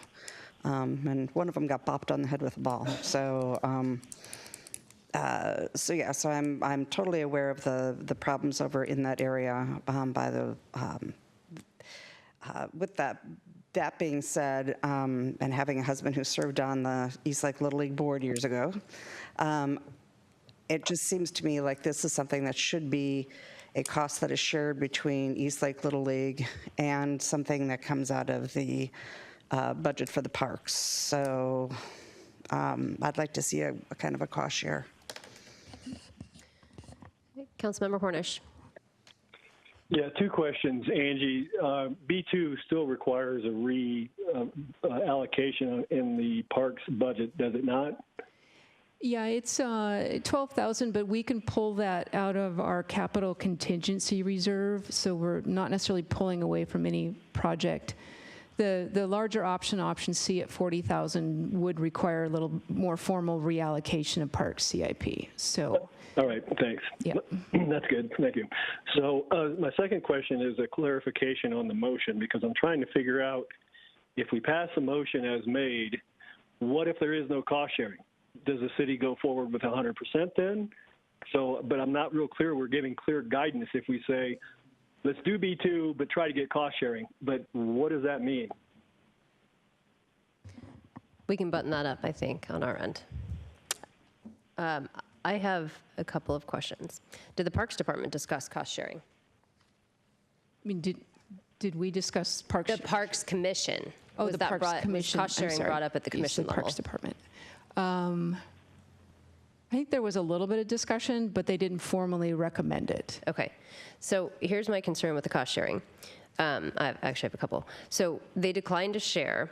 So that my next question is, what happens to the timeline? And I think that's where Councilmember Hornish was going. And we can button that up. I wish we could kind of pull apart those motions, because if the timeline is delayed and then the netting is not in for the start of the 2019 season, because we are rolling up both the netting, putting the netting in, and the cost sharing in one, and I don't know how long that will go on before it comes back to council and we know something and then can formally move forward? How long will it take the city to get that netting up, knowing you have to put 3 posts up? Well, the posts are in place, so that's the good news. So the timing is ordering the custom-made netting and getting that delivered, and then the installation by our crew. So we estimate that could probably, Bob, 4 weeks, 6 weeks? About 4 weeks. It takes about 3 weeks to measure and fabricate and custom make each of the net sections for each section. So there's 3 weeks just to have somebody come out and order, and then another week or 10 days to assemble and put in the rigging and assemble it all. Okay, so somewhere between 5 and 7 weeks then, between ordering and installation. So that means we're already underway with the season and the netting's not up at the start of the season, if we do something right now. Right. And then if we delay it, it will go further into the season, and then there's the exposure level. My next question is, do we have these same nettings at Beaver Lake Park?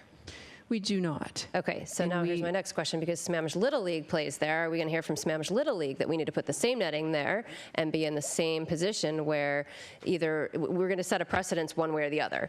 Only for the survivors. So it's just something to consider. I tend to look at public safety as our #1 job, and this is a little different when we're talking about flying baseballs, but I've heard from several people that have been hit there, and so I think that's a concern. We had a woman who gave public comment that she got a concussion there last year. So it's a very real concern. And we're talking about $12,300, which is not a huge amount of funds. I'm just concerned about pushing the timeline too far back, not having the nettings, but I am also concerned on the flip side that whatever we do here, we might hear from Sammamish Little League saying, we need these same nets. And that's now down there. Do they play baseball or just baseball and softball? Correct. Okay. Yeah. Okay. All right. Councilmember Stewart. Yeah. I think from whether we need the nets, a lot depends on the configuration and shape of the backstop as well. Correct. And where the bleachers are located. So while I think it's something we need to look at over the long term, it's not necessarily if it happens here, it happens exactly the same way on every field. So every field's a little bit different. And it also depends, too, on the ages of the kids that play. But I guess I'm certainly willing to amend the motion so that we can make sure we can give clear guidance, because I certainly don't want us to leave here. I think you need to withdraw it since it's had as a second, and then we'll just redo it all over again. I can propose an amendment. Yes? Amend your own motion? I don't know. All right. Okay. It's got a second. I technically can't withdraw it. It's a lot cleaner on voting. But I technically can't withdraw it if it has a second, as I recall the rules. So that's. Okay. But I mean, if we can, great. I'm happy to withdraw and do a new one. What's the? Okay.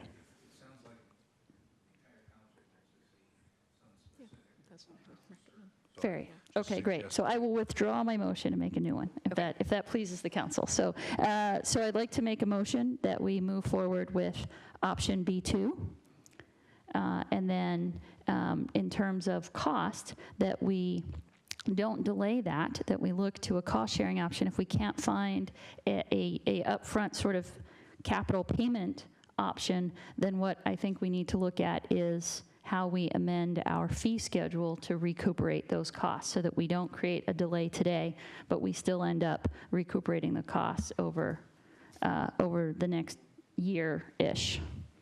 So that way we can make sure we don't delay ordering and moving forward with the netting. Is that clear? Okay, it's now been moved and seconded. Now we can have discussion. Oh, all the lights just went off. There we go. Councilmember Ritchie. Okay, thank you. I hope I'm not the only person that's confused. I think that where the motion here is that we would like you to move forward with B2 immediately, period, full stop. That's the motion. There is additional conversation after that we would like to work with you about recouping costs and capital and all those other things that are separate from the motion. Is that an accurate statement, Council? You're going to have to ask the one that made it? Because it was all rolled up into one, so do you want to I'm trying to refer to what Councilmember Hornish was saying, and I'm trying to, and I don't disagree with him. I think we need clarity about what we're trying to say to you, right? Yes, I think you are correct. Okay, So, yes. May I make an amendment to your motion, please? You don't even have to ask.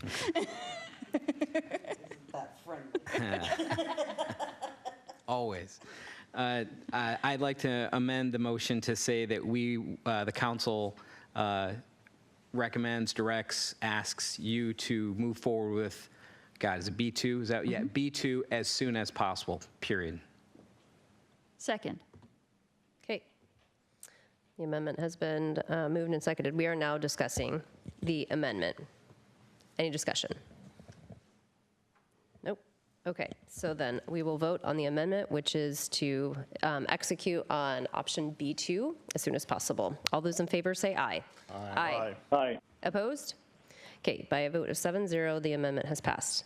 Now we'll go back to the main motion, which is the same as the amendment. Basically the same, but asks how we amend our fee schedule. So I want to open that back up for discussion. Well, actually, it was to say that if we can't work out a one-time payment but I think with the amendment, what we're saying is that we've removed that from the motion, that we've just cut that off, and that is a separate discussion. So by approving the amendment, we've kind of lopped that. We still have to go back to vote on the main motion as amended, though. Okay. So it's still alive, that's fair. your portion. Yes. But I do have a question, though, on the one-time payment, which cost sharing, which they've already declined, versus how we amend the fee schedule. Are we going to give direction to staff based on what percentage of that? I would say that given the amendment that we just passed, that we should probably vote on the motion as amended, and then we circle back and have that as a separate conversation. That would be my recommendation to keep this clean. Because the amendment we just voted on was to have it. Two separate motions. I understand. I understand. But the amendment was to lop that part off. I get it. Essentially, yes, it lops that off. Okay, so now we still have to vote on the main motion. Perfect. As amended. All those in favor, say aye. Aye. Aye. Opposed? Okay, by a vote of 7-0, it has passed. Okay, Councilmember Ritchie. Thank you. I would like to give direction, or suggest that we as a council give direction to the park staff to try to pursue options that you can present to us later, if needed, to recoup costs on these kinds of things going forward, as it appears we are setting a precedent. And that would be a great model for us to look at, if possible, going forward. No motion, just that would be the direction this council member would like to ask of you moving forward in conversations with other, leagues and other teams, and frankly, in front of the Parks and Recs Commission. I would go ahead and make it a motion so that we can actually have staff go ahead and work on that. Fine. So moved. Okay, it's been moved and seconded. Councilmember Stewart. So great motion. Thank you, Councilmember Ritchie. I would encourage park staff to, in conversations with East Lake Little League, I know they've declined, but to, throw out there that a one-time payment may be easier to swallow than increasing fees, because increased fees you will pay forever, and we will only continue to increase them going forward, versus, if we can set this precedent of capital expenditures where we work out an arrangement now, then that isn't something that they pay on a, every day, every game kind of basis. So that's just sort of a little. Okay, I don't have any more lights on, so all those in favor of directing staff to go ahead and work on one-time payment versus fee schedule, say aye. Aye. Aye. Opposed? Okay, by a vote of 7-0, that passes. Okay. We are now on to our next item. Thank you, Angie, and your consulting team for presenting on that. Appreciate it. Do we want to take a break or dive right into it? Let's take a break. Okay, we'll take a quick 5-minute break. Literally 5 minutes. No, not and we'll come back. 5, a real 5. Sammamish Park and Ride. Mr. City Manager. Yes, Madam Mayor, members of the council, Sound Transit did make a presentation to the Sammamish Chamber of Commerce recently, and we thought that would be good if we could bring that to the council as well, so all of you could see that. I think some of you did attend that session, so you probably have heard this, but I'm going to turn it to Ms. Paston, who's going to introduce our guests from Sound Transit and let them talk to you a little bit about Park and Ride. Thank you, Mr. City Manager. Good evening, Mayor, Council. Cheryl Paston, Acting Public Works Director. To my immediate left is Bernard Vandekamp, and then to his, I'm sorry, to the right, and to Ariel's right. His right is Ariel Taylor, also with Sound Transit. So I'll let them carry the rest of the presentation. So, and please, if you have questions, please feel free to stop us whenever you would like. Thank you. Thank you, and good evening, Mayor and Council members. Thank you for having us. As Cheryl mentioned, I'm Bernard Vandekamp. I'm the East Corridor Development Director at Sound Transit. So I spend most of my time working on Sound Transit 3 projects that are in early stages of project development. And Ariel Taylor is going to walk us through the first few slides of the presentation tonight, provide some context, and then I'll speak more directly about the Park and Ride. Thank you. Good evening. Good evening, City Council. Can you hear me? Am I speaking loud enough? Okay. My name is Ariel Taylor. I'm the East Corridor Government and Community Relations Officer. A little bit new to the agency, but I actually know many of you from previous roles I've worked in, so I'm glad to be here. So without further ado, let's go ahead and get into the North Sammamish Park and Ride and the surrounding investments that are happening in East King County, because we're going to touch a little bit on that too. So a little bit about what we'll cover today or tonight. So I'm going to do a little bit of a Sound Transit, who we are, what we do, what we provide, and then Bernard will talk a little bit more about the project specifics of the investments here in Sammamish. We'll go over not only the North Sammamish Park and Ride, but also a little bit about the downtown Redmond light rail link extension, which I'm assuming a lot of Sammamish residents will want to use. All right, so a little bit about us. The Sound Transit District covers about 40% of the state's population. It covers 3 counties in the urban areas, mostly from Everett to Tacoma and south of that to DuPont and all the way out here east to Sammamish. There are 52 cities in our district, and it covers about roughly 3 million people here in the state of Washington. As you may know, there's a lot of new people moving to the Seattle-Bellevue region, and with that, that means that there's a lot more people on the road. We have seen PSRC data has shown that traffic delays have gone up each and every year, and I think a total of 68 hours spent in traffic per commuter here in 2017 was the average. So that's about a week and a half stuck in traffic each year for the average commuter. So because of that traffic delay, we are actually here at Sound Transit seeing a lot of our transit service demand increase. So as you can see here in 2010, we had about 75,000 daily riders on all of our modes, and we'll get a little bit to that in a second. But we expect that to grow to somewhere between 550,000 to 700,000 average daily trips in the year 2040, which is when our program is fully built out. So this is a little bit more about the program. So we are currently in the midst of a system expansion, which Bernard just talked about how he's working on all of the projects to make that system expansion happen.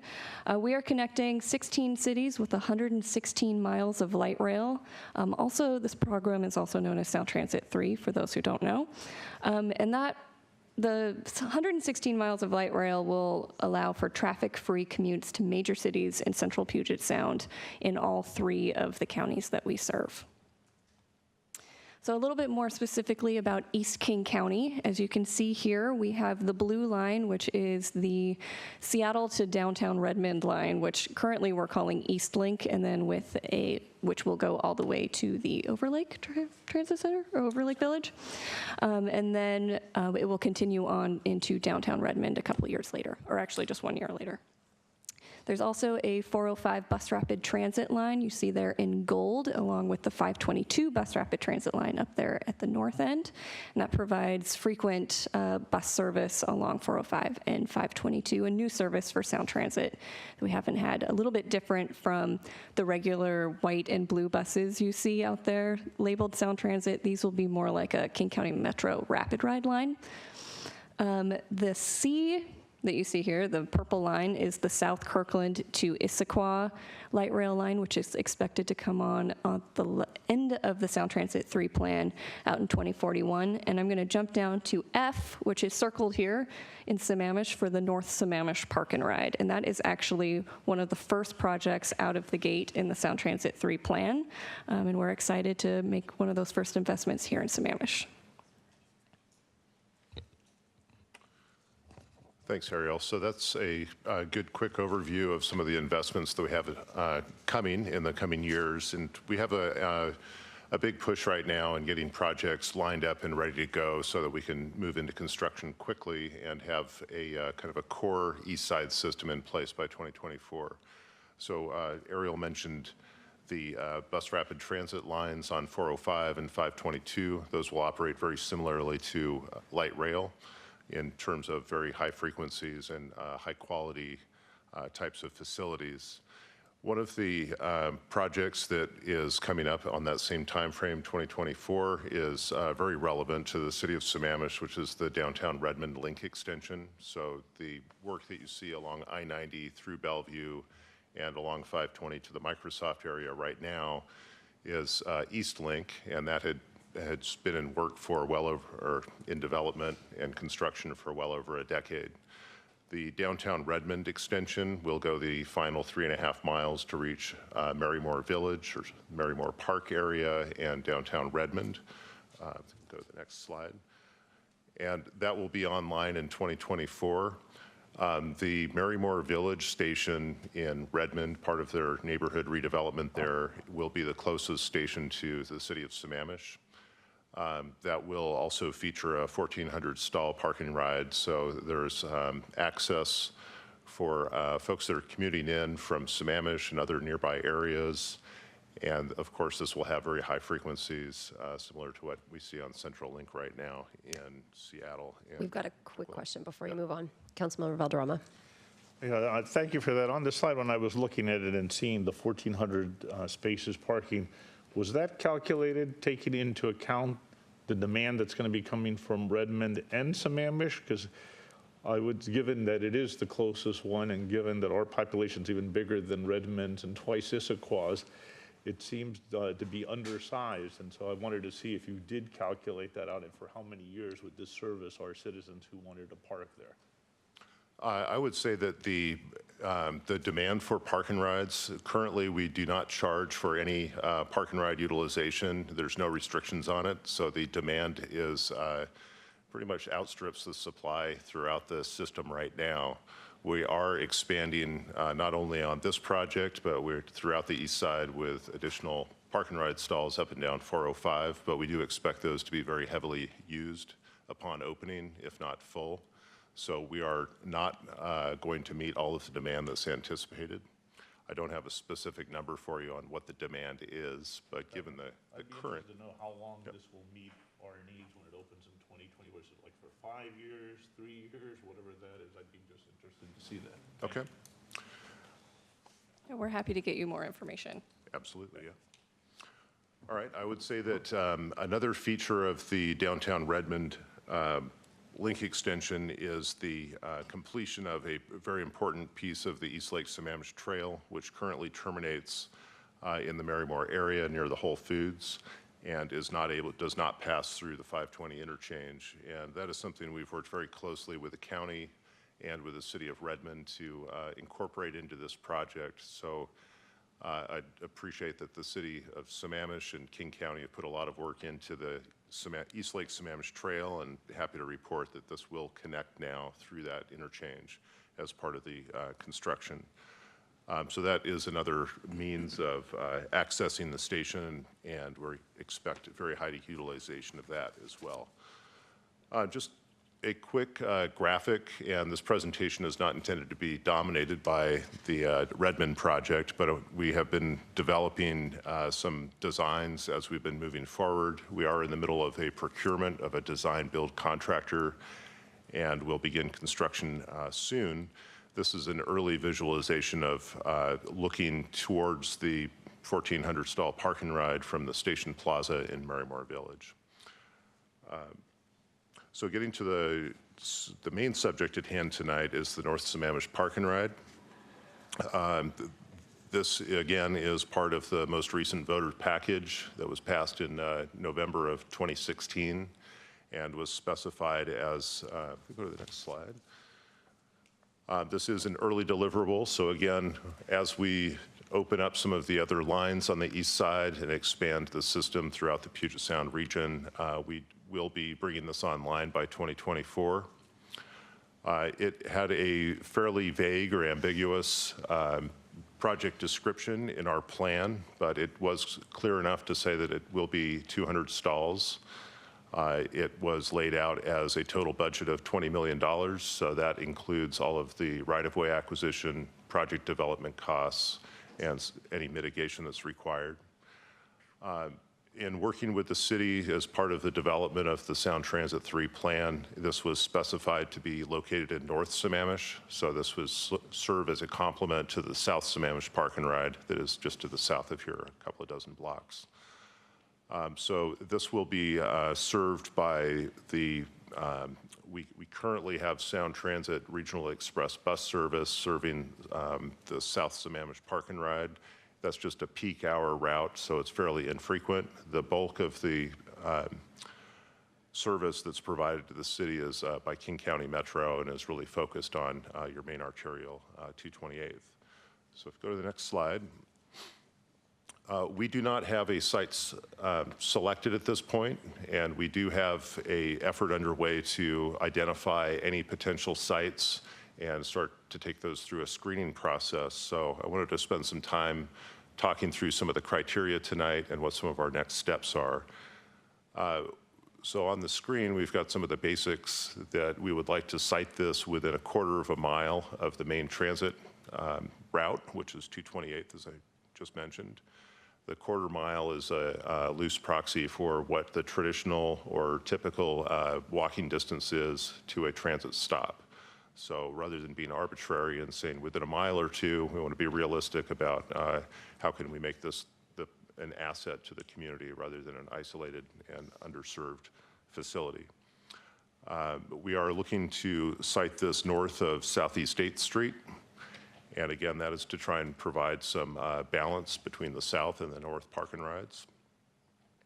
One criteria that is very important is that this is sited within the regional transit agency or Sound Transit district. So those that are paying for the facility will see it within their boundary. And the red line that is up on the map there is the RTA boundary within the city of Sammamish. This is a regional facility. We are locating this within the city of Sammamish, so the intent really is for it to serve city of Sammamish residents and businesses.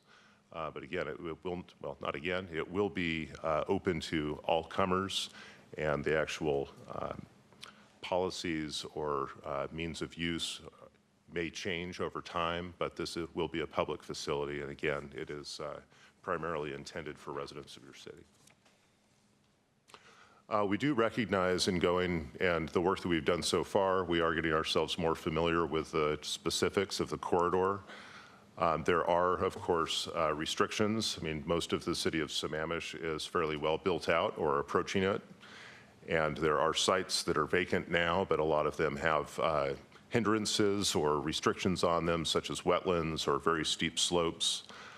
So we are going to be conscious of those. It's not to say that we'll rule out everything that has any concerns on it. We just want to go into it with eyes wide open and again be serious about our budget. So getting into a little bit more specifics on the next slide, we have put together some criteria that we think are logical. We are trying to locate the park and ride near the transit corridor. So again, within a quarter-mile walk, or even better, right on 228th. We need to be within the boundary of the RTA and have compatible zoning so that we can get this permitted through the city and fit well into the community. Customer access is very important, so we want to be able to utilize the existing infrastructure that's out there and build upon it. I mentioned that there are environmental constraints that we want to be conscious of as we go through this. So if we encounter a situation where there are some potential impacts, we kind of live by the mantra of let's avoid the impacts if at all possible, and if we can't, let's mitigate them so that we leave it as good as it is today, if not better, and certainly minimize those impacts as well. So we are also looking, and again, this is going to be on a fairly fast track for a public investment of this nature. We do not want to go out and cause unnecessary displacements or relocations. So I don't think that would be popular among your businesses or your residents for us to come in and unnecessarily move anyone.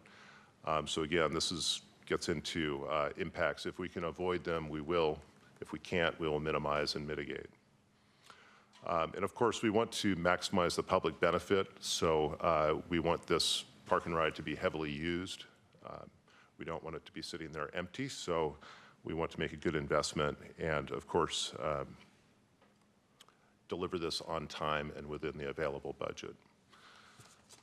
We'll say that we're moving this fairly quickly. A lot of the times, major public investments will take a good 10 years or more. This is one that it's not hugely complex. It is essentially a parking lot.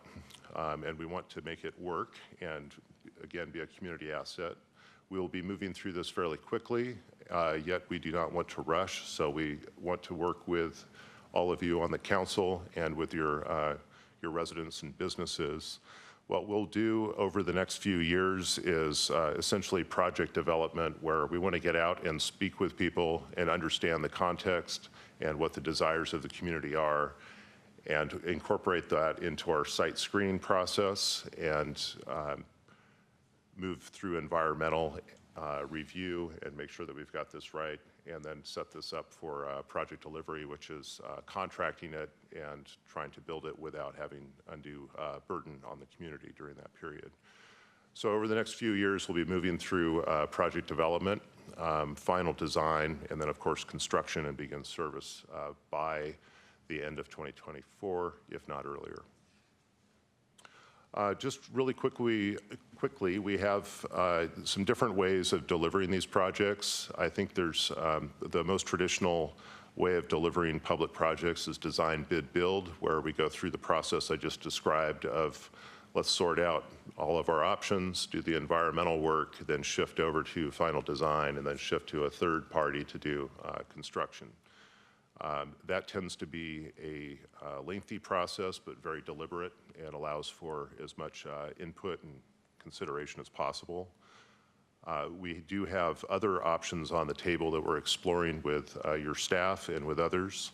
One is a public-public partnership, so that might show up in terms of there's a public facility that the city might be looking to invest in, and there might be a way for us to partner with the city and enjoy shared land acquisition costs or joint building of some type. And finally, there's a public-private partnership. It's often referred to as P3. That would be a scenario where we might enter into a development with a private party, so someone that might be putting together a new commercial property or residential development may find it intriguing or be able to provide an offer to us where we could work together to end up with something a little bit different than just a surface parking lot, maybe a layer within a larger development. So those are all delivery approaches that we're currently exploring. I've got a couple questions before you jump onto that next slide here. Councilmember Stewart. Yeah. So first of all, I'm a huge supporter of transit. I think it's the only reasonable way that we solve our mobility issues, whether it be in Sammamish or around the region. It's also the only way we do so in an environmentally friendly way, especially if we get those electric buses out there. But given that, and I think Councilmember Volderama already brought this up, you've got 1,400 parking spaces at Marymore, and we're talking about 200 here. That's 1,600. That's a good start, but we have 10,000 plus people commuting off the plateau, right? So in this concept of partnerships, is it possible if we do some sort of a public-public or public-private partnership, could the facility be more than 200 spaces if other people contribute to offset costs or whatever? I mean, I'm just asking, is that a possibility? Because 200 spaces, again, it's a great start and it's way better than nothing, but it does seem like, you know, if I commuted downtown, I would really love to not have to drive off the plateau and hope that I get a parking space at Marymore, because I really want to take the light rail, right? I really want to take the train into downtown. I don't want to have to drive. So is that a possibility? I would say that we're all ears at this point, as I think that would probably fall under that middle category of public-public, private, or public-public partnerships, but whatever you call it, we would certainly, at this early stage of the game, be willing to talk and understand any proposal. And so that's where, again, I think if we can get some more data around what the expected and projected usage would be, particularly from one from Sammamish residents in terms of light rail at Marymore, and also it'd be interesting to know how many people further east were you anticipating would be using that light rail? Because again, if I lived out in North Bend or Fall City or somewhere out there, right, and all those people coming in from 202, how many of those people are we anticipating, you know, work in Bellevue or downtown and would be looking to take the light rail? And then my other question, which is a little bit outside the scope of this, but something I think that is a bit of an elephant in the room, and we talk about it a lot. So we know that there are 64,000 people in Sammamish, and we have, you know, estimates anywhere from 85% of the people commute off the plateau to go to work. You've got points to the east. When you looked at that bus map, there was a big white space east of Bellevue, right? There's essentially no plans for buses. So how do we get those talks going in terms of how do we get some sort of a rapid bus service from Sammamish to the light rail stops, right? I mean, let's be smart about how we maximize the public facilities that are being built. If you're building a light rail stop a stone's throw from here, then let's figure out how we really get people there and not in their single occupancy vehicles. I mean, it's just, how do we get that conversation started, and how do we do it not just for us? I say for the people to the east, because that helps us too, right? You start to get the congestion off of 202, and that helps people who can't take public transit get out of Sammamish as well. So I'm happy to respond to this. So when capital facilities come online, like a light rail station, like a park and ride, that's new, King County Metro and Sound Transit will both look at our bus service, and we usually take into account the openings of new facilities and restructure our service accordingly. So when we identify a site and we know when the opening dates are going to be, I think that that's really the time to start like really pushing on Metro and us to rethink how we are restructuring our buses. So what's that timeline? So when do I need to start showing up in your office once a week? So service changes happen about every 6 months, so in March and September, just on a general note. So we will likely open up these facilities in a March or a September. Usually that's about a year in advance is when those conversations about bus restructures start happening. So as soon as we get closer to when we know when these projects are going to come online, we'll give you a call and we'll let you know. Great. Put me on speed dial. Thanks. Okay. Councilmember Valderrama. Yeah, thank you. On the past slide, or the previous slide, you had talked about the public-public partnerships and the public-private partnerships. And as I understood when you were saying you're exploring both of those given our circumstances here. So those are under exploration discussions on both options with the developer now. Okay, thank you. Yeah, so I'll actually add that a little later in the presentation, but this time is just right now, as we have a request for expressions of interest from parties. So it's kind of a call to any folks that might be out there that may have a development in mind or some parcel of land, whether that be the city or the county or a private developer that is actually out on the street right now. So we're trying to solicit input from all parties that might be interested. I think that closes in about a week's time. So at that point, we'll have a better idea of, are there any initial parties that are interested out there? So. Thank you. Okay, I don't have any more questions. Go ahead. Okay. I think we're in the PE phase. So this gets into a bit more detail from the slide that I previously showed of how we will proceed. So for 2019, we are going to complete some site identification and analysis. Our intent is to get those expressions of interest from any other parties, and we have been doing a lot of work over the last 6 months or so to look at potential sites that are within that area that I showed you earlier. Our intent is to propose a site or a preferred site for the park and ride by the end of the year. And what that feeds into is, again, to keep this moving at a fairly brisk pace, we'd like to work with the city and with King County Metro to find a good site, one that's very promising, so that we can narrow down our environmental analysis and really focus our efforts so that we can stick to our schedule. A more simplified environmental process would be undertaken in 2020, so beginning about this time next year, maybe a little bit earlier, we would begin that environmental review and really get a better understanding of what we're getting ourselves into, again, avoiding impacts or minimizing them as we go. And typically our property acquisition timeframe is 2 years or more. I think that's fairly common for public agencies.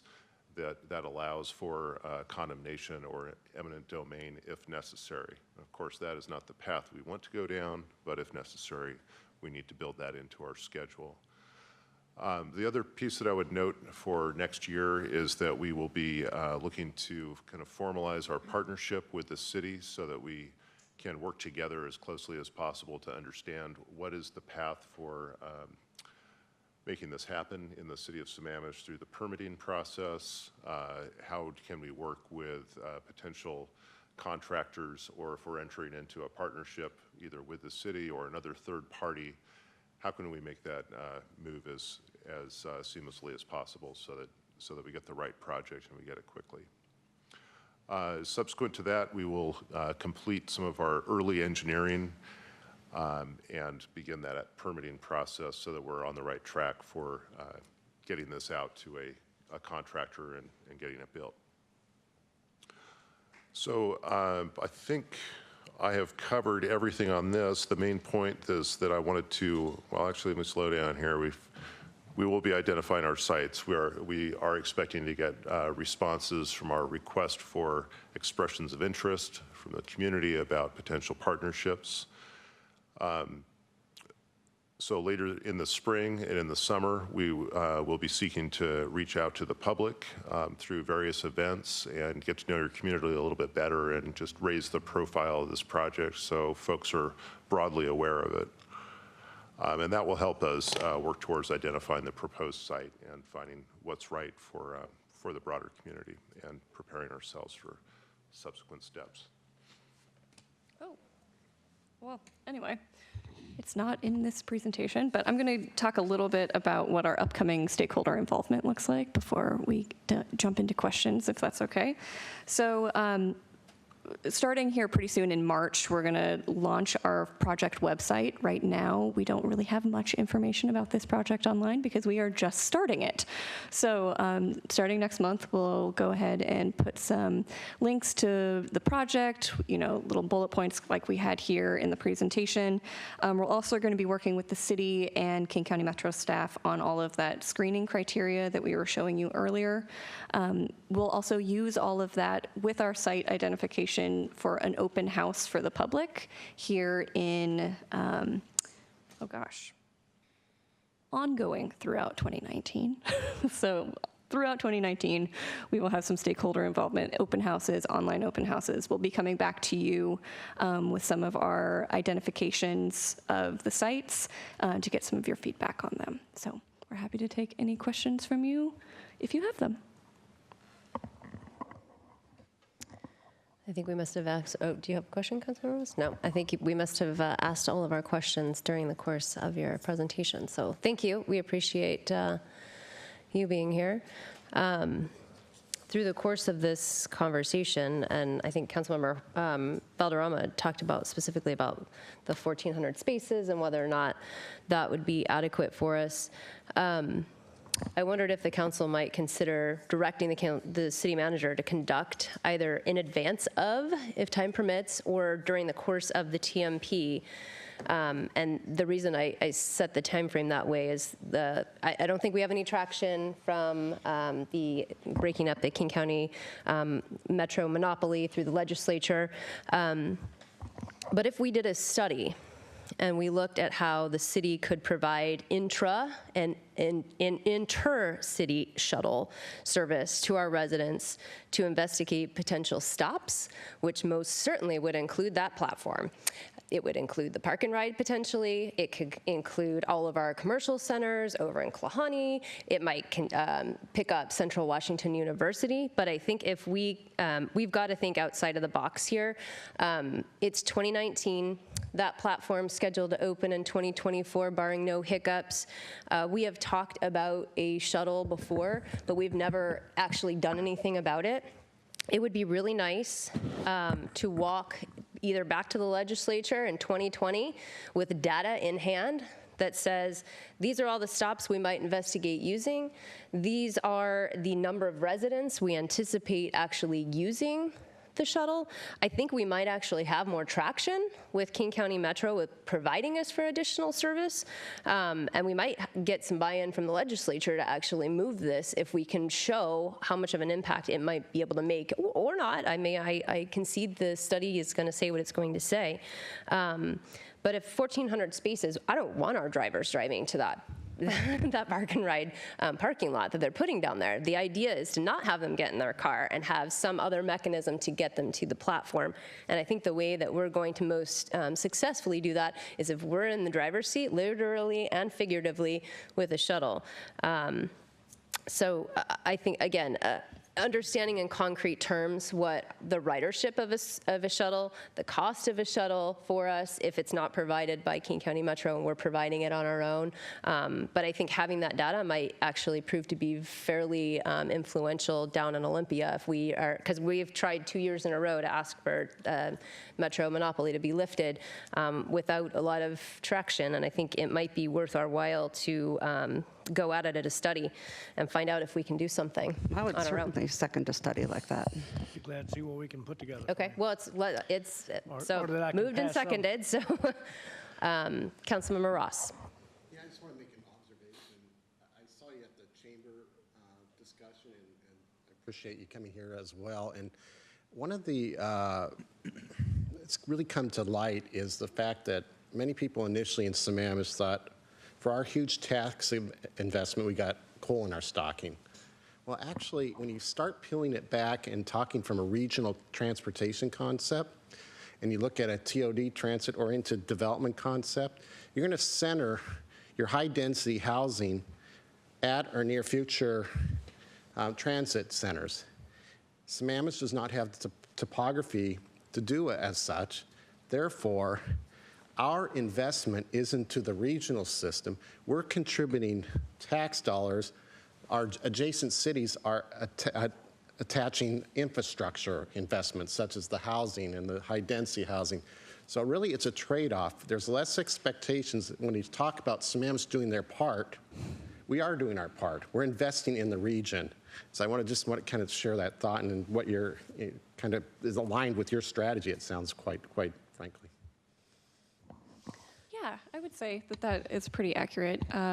We tend to, we build out our light rail facilities specifically in higher density areas. And I think that, Sammamish, I think part of the reason people live in Sammamish is because they like to be surrounded by the wilderness and sort of out here a little bit farther away from the urban cores. And so, yeah, I think you're spot on. Councilmember Stewart. Yeah, Mayor, I like your proposal, although I just to clarify, I'd like to see the TMP be completed and that study be part of the TMP, because I really believe that just a survey about a shuttle alone, while I think that would be incredibly interesting and— Not a survey, a study. Or a study. that would be very informative. I think that, again, we need to be looking on the whole at our transportation system, and I feel that time is of the essence, that while these types of projects are launching, and we may not have our TMP done in time to influence where this particular park and ride gets located, I do feel like it's really important that before the facilities open up at Marymore and there are potential options to influence the bus routes and things like that, that having that TMP completed and really understanding what the full needs of our city are in terms of transit, I think that that's just going to be really critical, and I think it actually plays into your points very well in terms of influencing both King County Metro and influencing Olympia. And I would really like to see us get that TMP completed, because I think we need to, again, understand the full picture of transit options, both what Sound Transit could provide, what King County Metro could provide, what kinds of things we can and maybe should provide, in addition to what additional connections do we need, both via roads or trails or whatever those connections may be. And I say trails because as we start to look at transit and we start to look at park and rides, you know, opening up connectivity between neighborhoods. If I can suddenly cut through a trail, I might suddenly be able to walk to a bus stop that I couldn't walk to before. And I think that that would be really great. So I would love to see that study be part of the TMP and that we get working on that TMP ASAP. Just to use more acronyms because it's fun. Councilmember Valderrama. Just as a point of information, adding to that, and I'm supportive of that discussion, today at 3:30, Senate Bill 5896 was addressing our Metro Monopoly bill, where they're looking at allowing the shuttles and that. So we'll have to go listen to what came out of that, but there's been some traction, and we'll see where it goes. It obviously has to go through iteration still, but it's only got till next week to go through iterations before it has to already start getting voted. So we may want to see what comes out of that bill and how that impacts us, because it could be a different landscape, and just keep that in mind. Done? Yep. Oh, I want to keep that on. Okay. Well, I appreciate. I've got a comment. Oh, well, go ahead, Councilmember Hornish. I agree with everything that's been said. However, the idea that if we have some ammunition, especially for next year, if this bill that you just talked about, Romero, doesn't get any traction, if we have specifics from a study, we can maybe have some more specifics be able to address in the legislature, even though we may not have the TMP done yet, Pam. I mean, I understand it should be all parcel to the same thing, but this could be really valuable for us moving forward to have this as a real option in the TMP from a legislative and or King County Metro discussion. So I think it'd be good to maybe definitely include it in the TMP, but I'm not sure we want to wait to do it for those reasons. Yeah, I think I was going to say something along similar lines, where if we wait and bundle it into the TMP specifically, that deliverable from the TMP may overshoot the 2020 legislature, and there's no reason, if for some reason the that bill that you were just discussing gets through and allows us to provide that, we're still going to need to do a study that tells us where do we need to go, how many people are going to ride it, is it even worth investing in for the city? So I'm still in favor of going forward and directing the city manager to do this study. I think the data that we'll extract from it will be invaluable for us, whether or not this bill goes through, or if we need to keep pushing on Olympia's door or talking. It'll give us information to talk to King County Metro as well to provide that service. I mean, we have some congestion issues here, and I think this could potentially alleviate a handful of them. We're talking about making additional, roads going through. That, to me, is incredibly expensive when you're talking about adding connections, because you're talking about property acquisition, whereas the cost of doing a shuttle could be far less. And so I think it's worth pursuing and investigating. I suspect it's data and information we'll use regardless of what happens in the legislature this session. Okay, we got sparked a whole nother round here. Councilmember Stewart. Could we find out how long we think it's going to take to do the TMP before we say that it would be too long to do the study? That timeline being pretty long. Well, I think that would be directed at the city manager. So I'm gonna suggest, and again, we've been beginning work on the TMP, if I recall. I'm guess year, 18 months, something of that nature. 18 months. Okay. But you could do, I mean, again, within whatever our resources are, you could do a simultaneous study and then incorporate that back into your TMPs. Great. I'd like to say if we are going to do that study first, which, you know, I'm not opposed to that, just make sure that as we ask, that we ask enough questions that say, don't just say like, would you take a shuttle from here to here, but, you know, if not, what would it take to get you to do it, right? Because again, I think of some of the connectivity issues that we're lacking, and I'm not just thinking of road connectivity. Again, I'm thinking of some of the trail connectivity. To me, one of the biggest barriers we have in Sammamish of taking the bus is getting to the bus, right? And so if you can find ways to make it easier to get to the bus, and sometimes that really is just well, it's right over there, I just can't get there from here. I'd like to make sure that as we do that study that we could ask it in such ways that would inform us, so there may be some low-cost, low-hanging fruit ways to improve that kind of ridership, because I really do think that transit is our only way, both within Sammamish and regionally, to get improvements here. There are going to continue to be more people moving into the region, whether anybody else moves in Sammamish or not. The traffic's going to keep getting worse around the region unless we can get people out of their cars. I think I'm not envisioning it being so much a questionnaire where we're asking people. It would literally be a study, and therefore I think would be comprehensive enough to extract out data points on how many people would ride given a variety of scenarios, rather than just saying, will you ride a shuttle, right? I think we have to provide far more information than will you ride a shuttle, right? Will you pick up the shuttle at the QFC in the Klahani parking lot and take it down to the platform? So I think if we do the study right, we'll get the information that we're seeking. So, Councilmember Ritchie. Thank you, Ariel. I think for me, the question as to whether or not we do a study or try and figure out whether or not we're going to do that or not, or when we're going to do it, clearly we need information.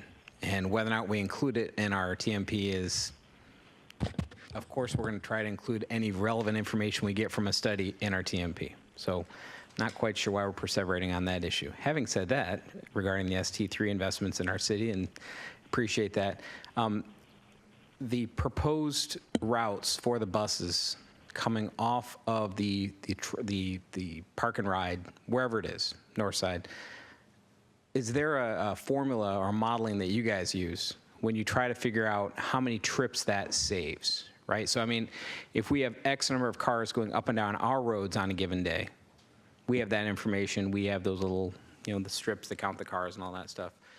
Do you say, okay, we expect the buses to fill up when you start, you know, putting out your changing your routes and all that stuff?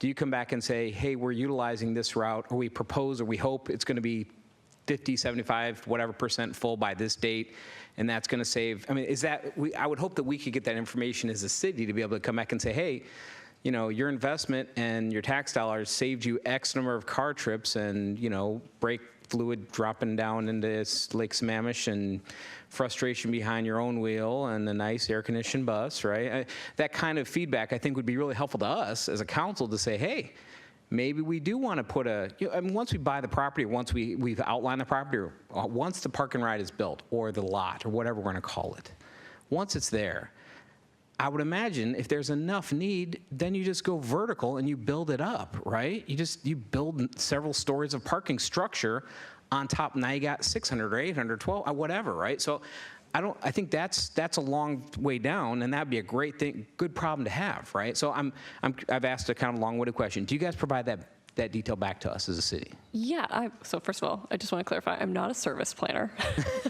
but I do know that we do have a lot of that data, so I'm happy to provide you with whatever information you need.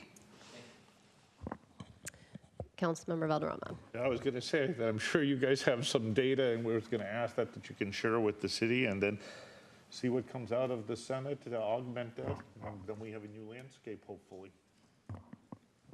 Okay, I don't have any more lights on. We have a motion on the floor. It's been moved and seconded. Doesn't look like there's any more discussion. Mayor?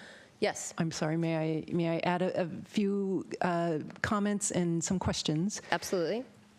So one of the questions is, I believe you had mentioned the north end. Are you envisioning, though, that we actually survey the entire city, that we study the needs of the entire city? My Because I vision know- is not just the north end. My vision is the city, because if folks from Klahani or from Trossachs want to use the light rail, this isn't focused necessarily specifically on the park and ride here, but I think, I've always had the idea that we don't want what are they going to do once they get to the park and ride, right? If they want to ride the light rail, they're either not going to park at our park and ride unless it's really easy to get there, or they're going to drive on our roads in the congestion to get to the 1,400 spaces, and maybe there's a parking spot there when they get there, and maybe there's not. So yes, it would encompass the city as a whole.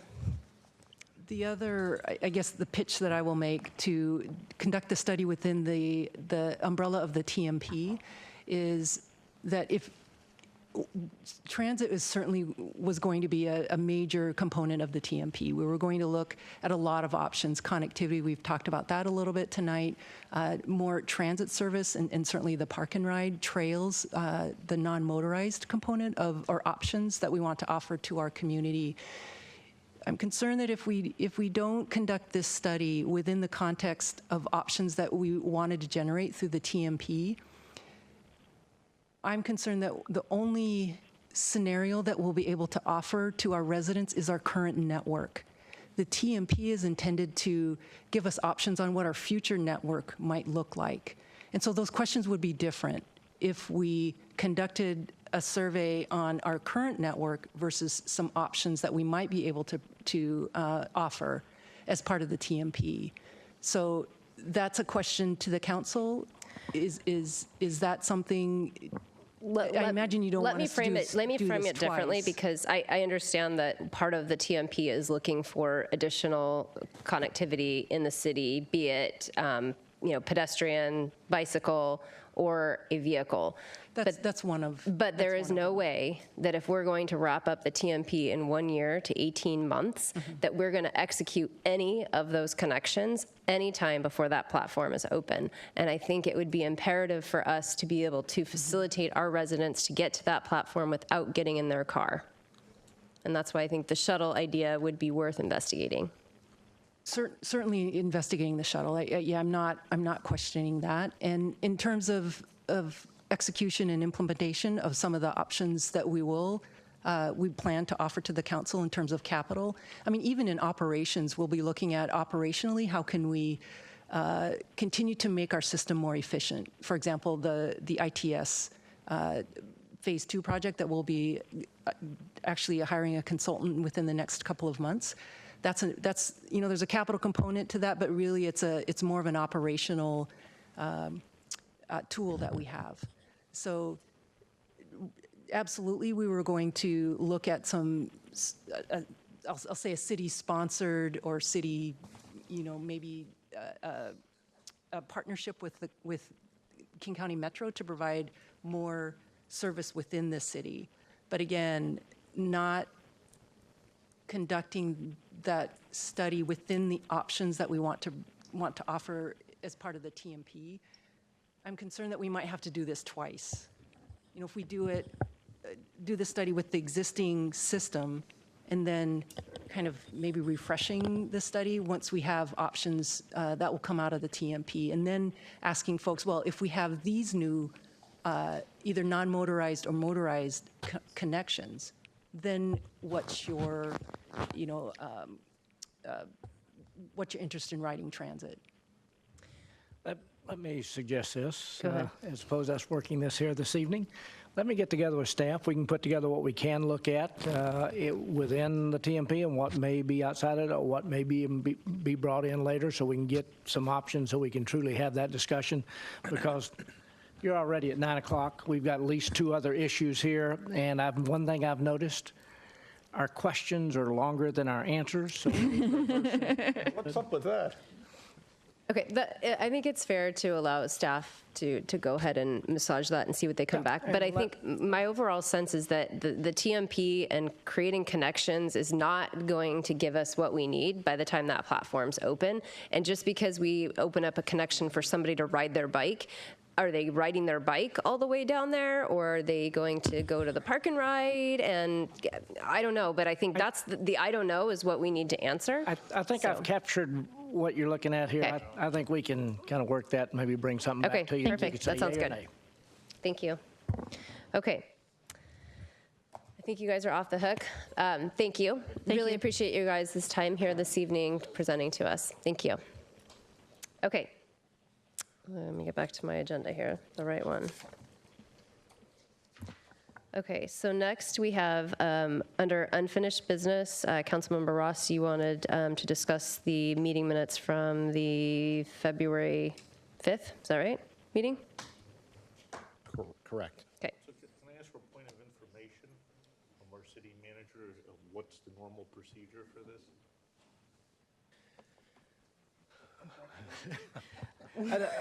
Well, again, I think we're going back to, if I'm correct, and correct me if I'm wrong, is the vote on a point of order that we had previously, I think it was. Here's the dilemma that you face. The vote was taken by voice vote, and several of us had looked at that, trying to determine who voted which way. The vote was announced, either rightly or wrongly, 4-3, upholding the appeal. And then at the next council meeting, you unanimously approved the minutes, which reflected that vote. Now, this is really a non-issue to argue one way or the other, and whatever you want to do, you can come back and correct all that. I will say that in doing so, on this issue, it probably doesn't matter, but it sets an interesting precedent for in the future if somebody wants to reconstruct history. We have looked at the tape, and I truly believe I hear Councilmember Ross voting to deny the appeal. However, that's only my interpretation of that. Others look at it and see it different. And again, since it was a voice vote and not a hand vote, if you want to argue this indefinitely and change it, knock yourself out. I don't have a real concern on that, but I think it does open an interesting can of worms. It would be better if it was when the minutes came to you, is it were corrected right then. That's the normal course that you would do it. When you approve the minutes and then a couple of meetings later, I would say it's probably after the fact and it's a done deal. But again, whatever the council wishes to do. Okay. It's in your court. So I appreciate your comments about the minutes being approved, but I'll be frank with you guys. On February 4th, my dog passed away before my eyes. And I was in no mood to scrutinize the minutes after that, okay? And then Councilmember Valderrama is calling out people to, it's on the record, so I was right, and Ross was the one who supported his position, which is not true. And so you don't correct the minutes, you're basically calling me a liar. I don't know what it is, but I clearly voted against the appeal.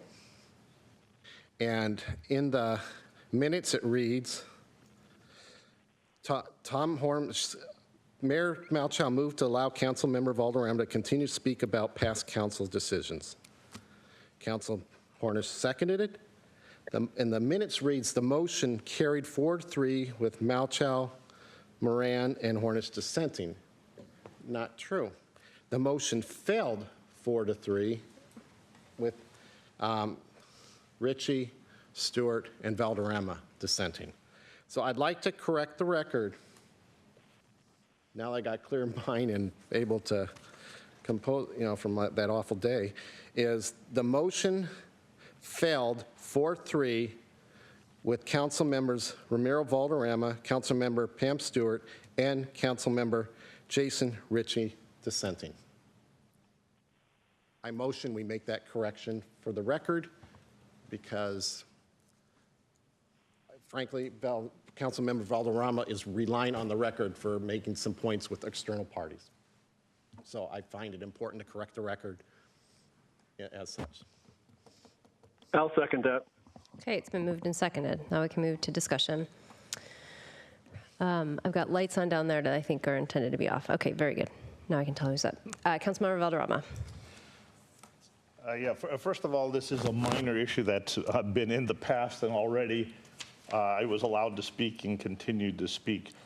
However, there are a number of precedents that we have to be careful about. In that same meeting, we did have an issue where I had raised, ironically, to Chrissy and said we should have the decisions announced of those dissenting. I was told no, that those are recorded by the clerks. In this particular case, I went to both clerks, because apparently both clerks were here and independently cited the vote in their records, independently that you were voting affirmative. I didn't raise this issue. This was then raised on social media. I declined to answer on social media and said, let's wait till the official record comes out, because the official record will say the vote, because I was being accused of having bullied Chrissy as though she could ever be bullied, or that she didn't know how to respond and run the meeting. There was a lot of things out there that were not accurate. And my response to each of them was, let's wait till the official record comes out. That was all that I had said out here. The precedent, though, however, is it was declared the process, how the process goes, is by the clerks. We had at least 2 clerks here, and my understanding, Melanie, is that both clerks independently had cited his vote in the affirmative. And to my understanding, and again I ask, was there anything conclusive that you saw on that tape that would change your opinion from what you and Lita and others recorded? Yeah, Stay from me. That's not for the clerk to make decisions. I think the thing is, again, as I pointed out, it was a voice vote that was announced 4-3. To try to interpret that again, as I say, I can give you my interpretation, which I did, but it's without a hand vote, or once it's announced, that's what the vote was that evening, plus the debate continued. So, again, I wouldn't spend a lot of time arguing this evening. If you want to change it, feel free to do that. But in the future, and I understand the circumstances, and those are always tough, but this is a tough business to be part of, is it really, when those minutes come before you, you need to look at those, and once you approve those, that's the record. But, again, don't spend all evening debating this tonight. This is such a minor issue. Councilmember Ritchie. Thank you. Chris, I heard you vote no. I agree with you. I heard you. I looked at you and I was surprised when the mayor moved forward and it was 4-3. That's what I saw. So I don't disagree with your position. I think you're a process guy. I think we're all trying to build a process here. We're trying to figure out how to move forward here. I think this is water under the bridge. I think this is an opportunity for us to figure out a way so that we have more clear votes on issues, specifically points of order. And we could sit here and talk about whether or not the point of order was valid or not. I mean, that opens up an entire different can of worms, right? So while I know what I saw and I know what I heard and I thought the vote was different, I think it's important that we try to play within the boundaries of the rules. And because this is turning from more process into personal, I would hope we could turn it more into process and away from the personal. And I'm sorry for the loss of your pet. I've been there. I understand that. Okay. I don't disagree that it's a contentious issue because of the personal and the social media and all the other stuff associated with it. I think we need to respect the process, and I really honestly support what the city manager is saying about trying to not set a potentially dangerous precedent. Having said that, I know what I heard, and I heard you, and I know you said no on the appeal because I looked down. I was sitting right where you are, and I was looking down this way, and I think you were sitting here. So I mean, but having said that, it was one of those moments where like, wow, did she just move forward on that? And it was kind of like a weird moment, right? I mean, there was a pause, I think, and it was like, okay, let's keep going. So there was a whole weird kind of what's going on moment, but I respect where you're coming from. I know you don't want words in your mouth. Is there any way you could accept a recognition that some of us, most of us, many of us heard you and recognize and appreciate your memory and agree with your memory, and just kind of hit the reset button and move on without wrecking the process and setting a potentially dangerous precedent moving forward. That's my ask. I appreciate that, and certainly, yeah. Okay. Appreciate that. So are you withdrawing your motion then, or leaving it on the table? I just want to make sure I'm clear here. And I can go ahead and at least inject one thing, which is that I verbalized it incorrectly. My understanding was that Councilmember Ross was a dissenting vote, and I verbalized it incorrectly when I announced it. So I'll Can I weigh in, Christy? Yeah, go ahead. well, hold on. No, I'll go ahead. Let him go. But I got Councilmember Stewart first. Councilmember Stewart. It's all right. You can let Councilmember Okay, Hornish Councilmember Hornish. Yeah, I agree this is not a good precedent to set for the record. However, it was very confusing at the time. And I think our city attorney often says that council can suspend our rules at any time we want to do whatever we want. And I think in this context and the extenuating circumstances, it needs to be corrected.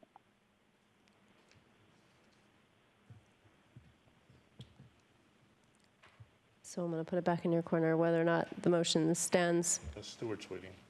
It's okay. It's all right. It's okay. She Let took it Chris off go. and then Let took Chris it go. Oh. Let him go if he wants. No, I'll hear you out. Okay, Councilmember Stewart.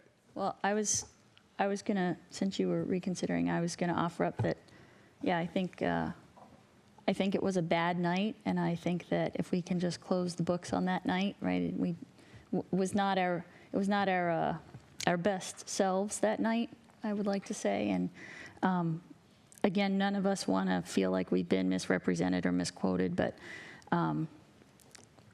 if we can move on, I think we all recognize, I think we now have a new record, whether we amend that one or not, that we're all recognizing that. And I agree with Councilmember Ritchie that maybe we could set a process that says we do hand votes. It's not really any harder than doing voice votes, and we can avoid that kind of a confusion going forward. And rather than amending the record, you can be known as the guy that fixed, one of our processes and made it better. So just something to consider so that we don't create, I mean, we as a council struggle enough at continuing to move forward that I would just like to see if we could just continue to look into the future and not so much into the past. And we can all, if we're not careful, I'm gonna make a motion that we all have to have a hug at the end. So I'm just saying we could avoid that. So thanks, Councilmember Ross, for your consideration on this. Well, I appreciate everything Councilmember Stewart and Ritchie said, and I think there is extenuating circumstances. There's a council member who's using the minutes as a weapon, and as such, I'm going to keep my motion to update the minutes because of extenuating circumstances. It's been in public record that the minutes stand, and then Councilmember Valderrama is asking other parties to correct their record. So unless we correct this record, we arm him with his incorrect minutes. And I find it mind-boggling that someone is willing to substantiate incorrectness to make a point. That's just mind-boggling. So I hold my motion. Mayor?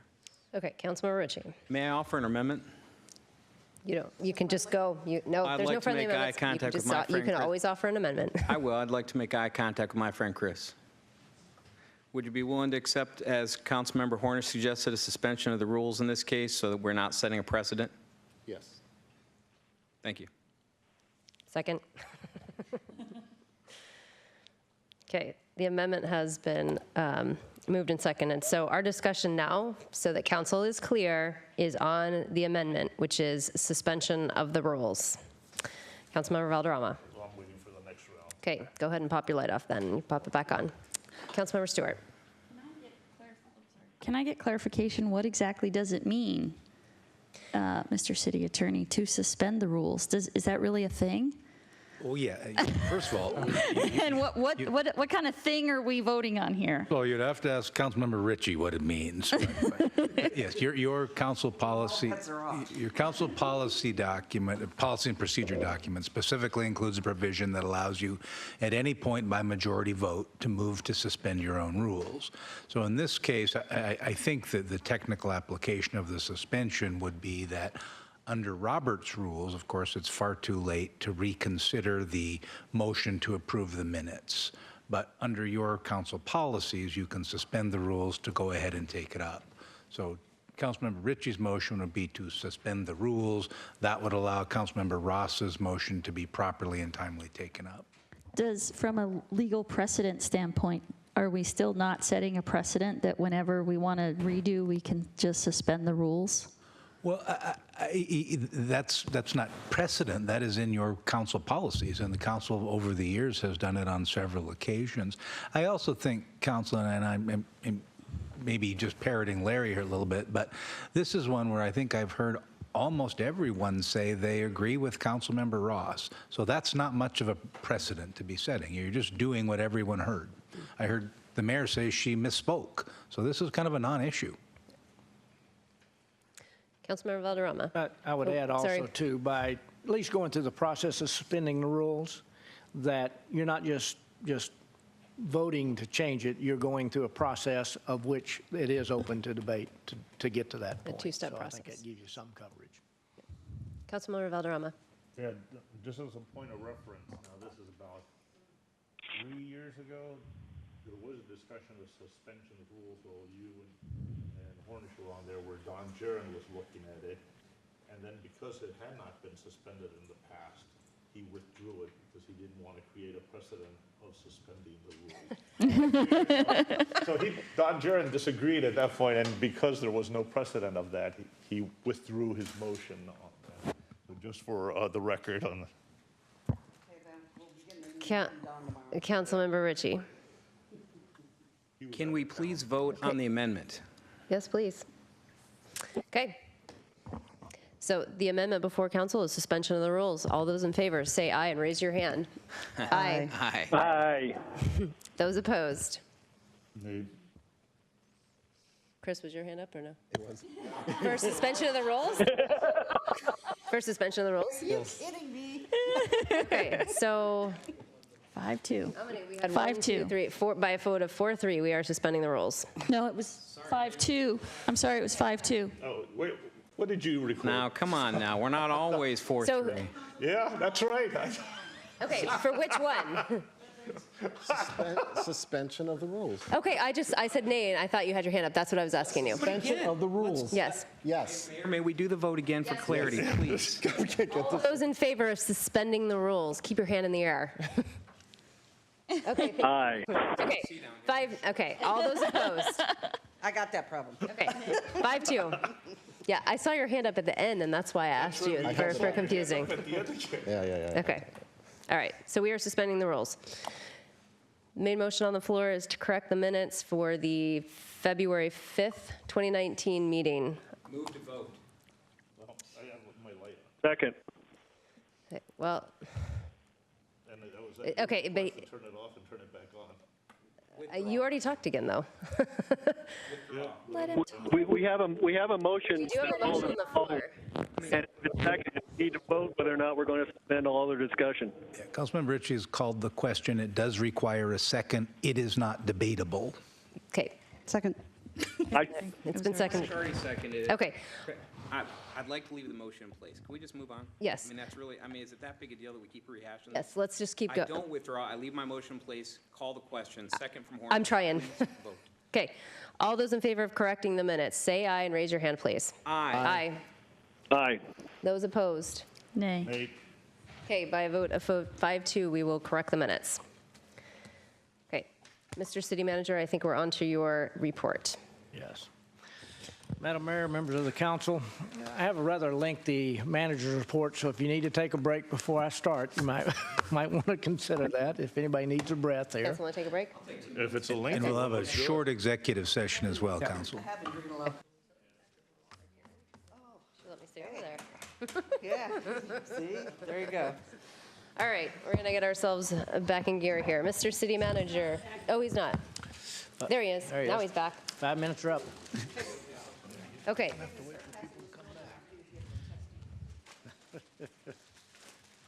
All right. Hopefully.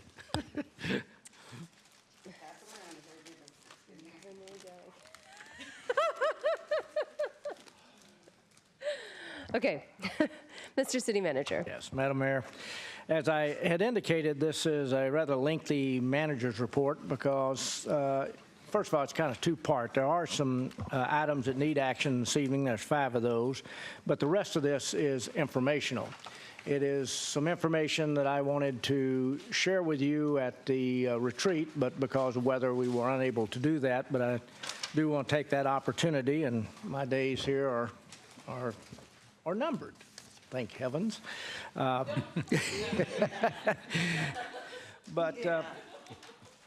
And what I've done is I have given you that write-up of that whiteboard, but I wanted to bring out some issues that I think need a little bit of discussion, as well as some that probably aren't on the council's radar for whatever reason, and I want to make sure that you understood that these are some things we need to talk about. But first of all, the action items.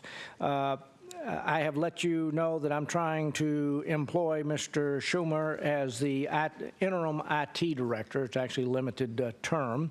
And part of that is he needs to maintain his own health insurance because he has some particular needs there that he has. And I would like to, in addition to the hourly salary that we're offering him, giving him a lump sum payment of $8,000 to cover that health insurance while he is here.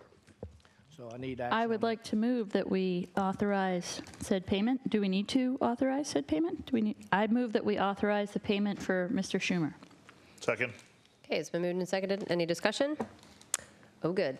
All those in favor say aye. Aye. Raise your hand. Aye. Okay, opposed?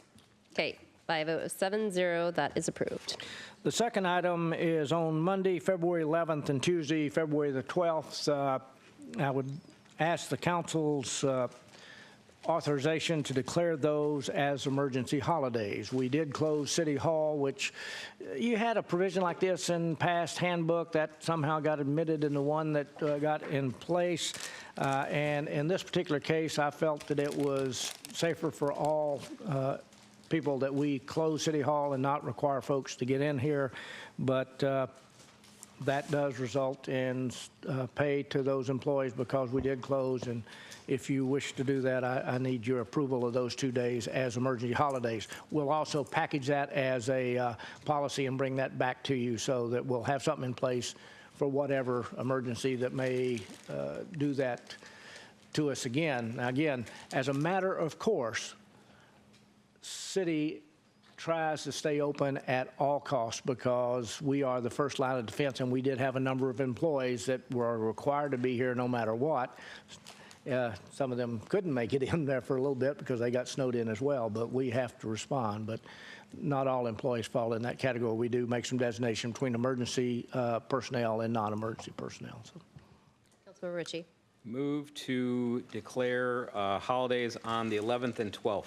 Second. Okay, it's been moved and seconded. Any discussion? Councilmember Ross? Yeah, absolutely. And the folks in the center are heroes for Sammamish, and so kudos. I did want to take, since it's related to this topic, to talk about Republic and the lack of service that we receive from Republic. Most of us are on the 3rd week without trash pickup, and it's really hard for those that have a lot of garbage.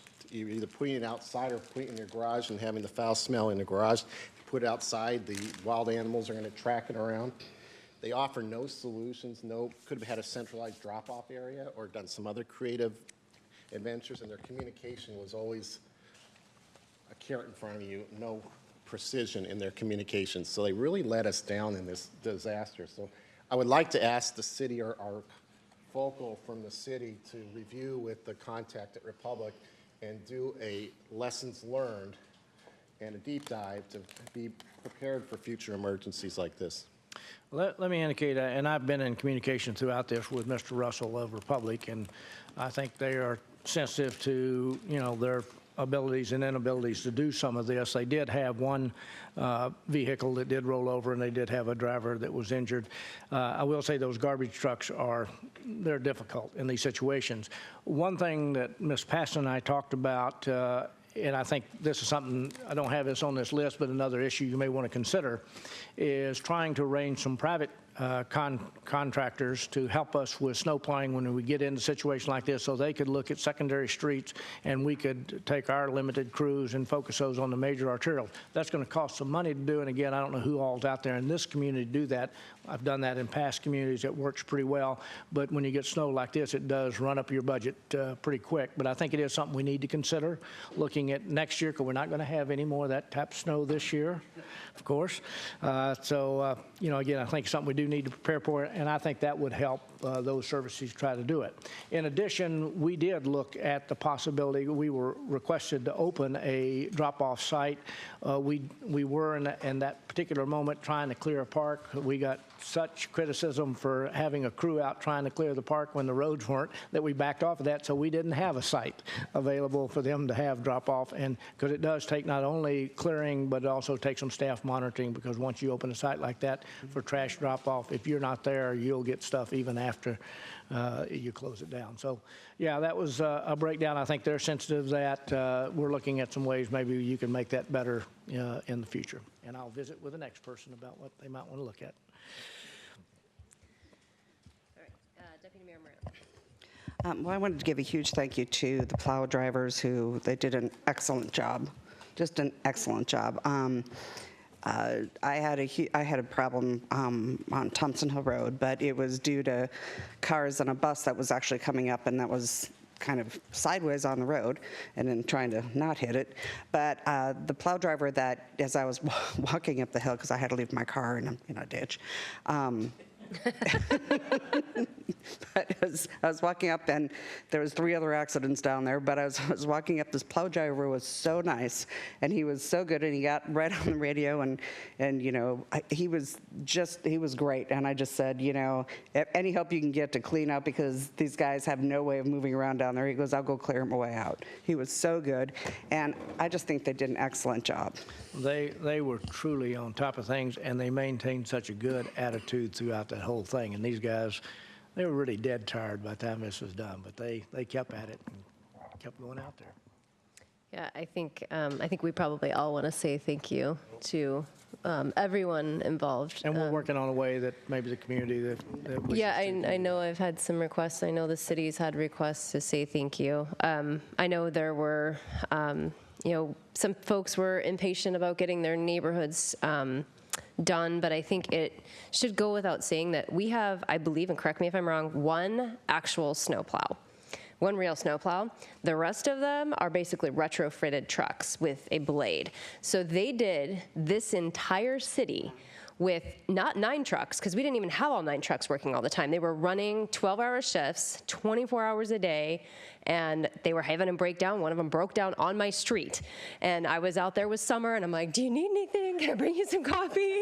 She's like, no, we're fine. She's like, my blade is stuck down. So they were working really hard. I know that the full council, and I think the city as a whole, is very appreciative, considering our limited resource. What a great job they really did. And sitting up here saying thank you seems like a very insufficient token to the job that they did. I know they were exhausted. I saw a pair of them sitting they were running in to grab taco time lunch, and they just looked absolutely drained.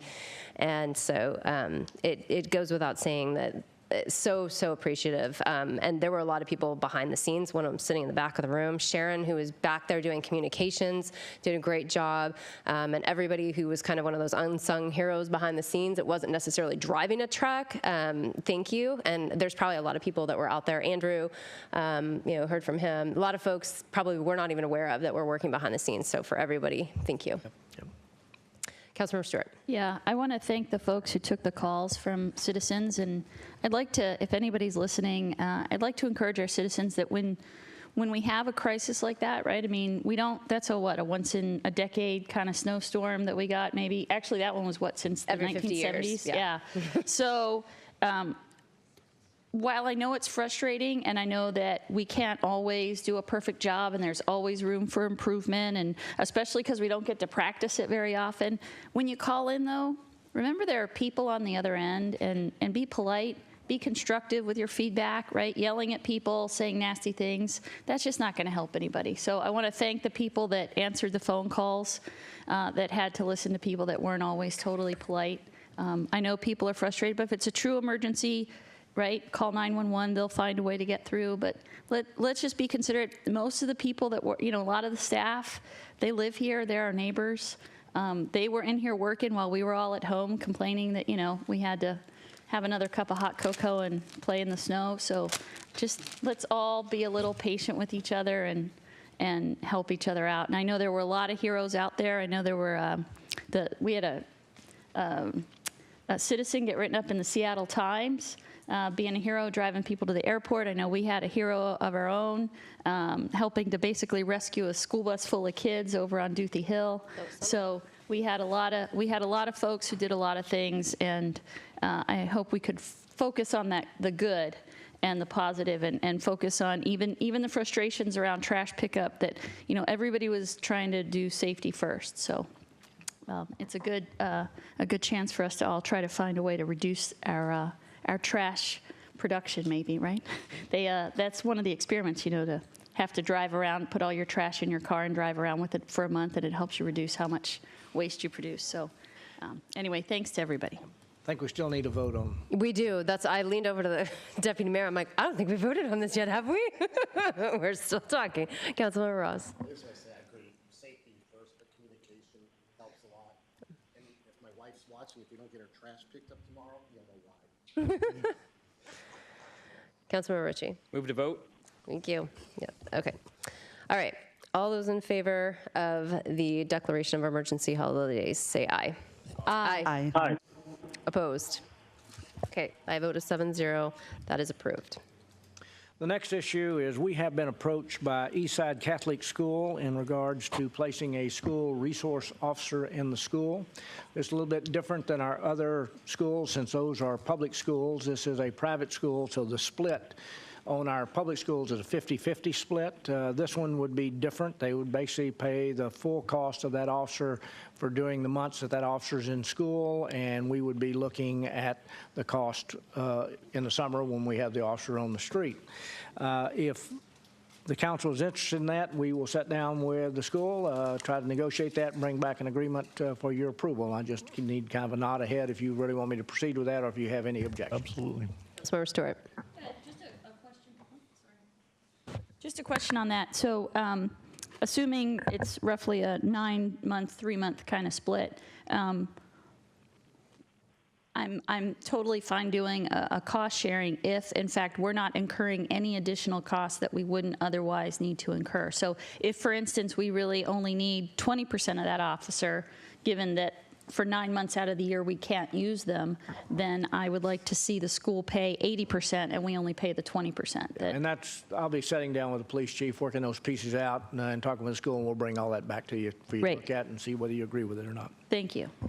Councilmember Valderrama. Yeah, no, I'm fully supportive of this. I know that in past years we've had those discussions with them, and they've now come, given the circumstances of today, to move forward, and I'm all supportive of it. Those school resource officers on the off hours become officers that help us. So it's a plus win for us regardless on a normal day. Thank you. And I've got a question. Keep in mind with any school is that is such a congested population center that it's an important place to have that officer there. Councilmember Hornish. Just to confirm versus what Councilmember Valderrama just mentioned, I mean, this SRO would not be supplementing anything during the 9 months. Is that correct, Larry?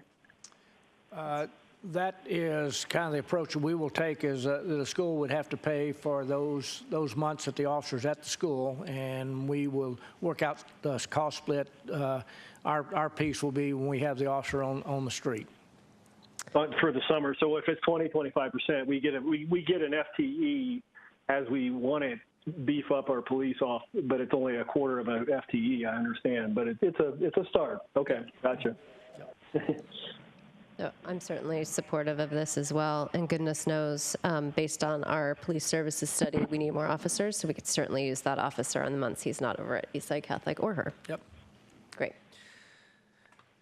Okay, the next item is the Issaquah School Board has contacted us and wanting to have a meeting with a joint meeting with City Council, and they've listed 3 dates there. All of those are Wednesdays. If any of those are kind of meet with the council as a whole, let me know, and I'll schedule those. So, I have one that doesn't work. I have one that doesn't work too. Go ahead, Councilmember Hornish, which one? April 24th is Eastside Catholic spring break. Yeah. I'm liking this by the minute. So May 8th is one of them.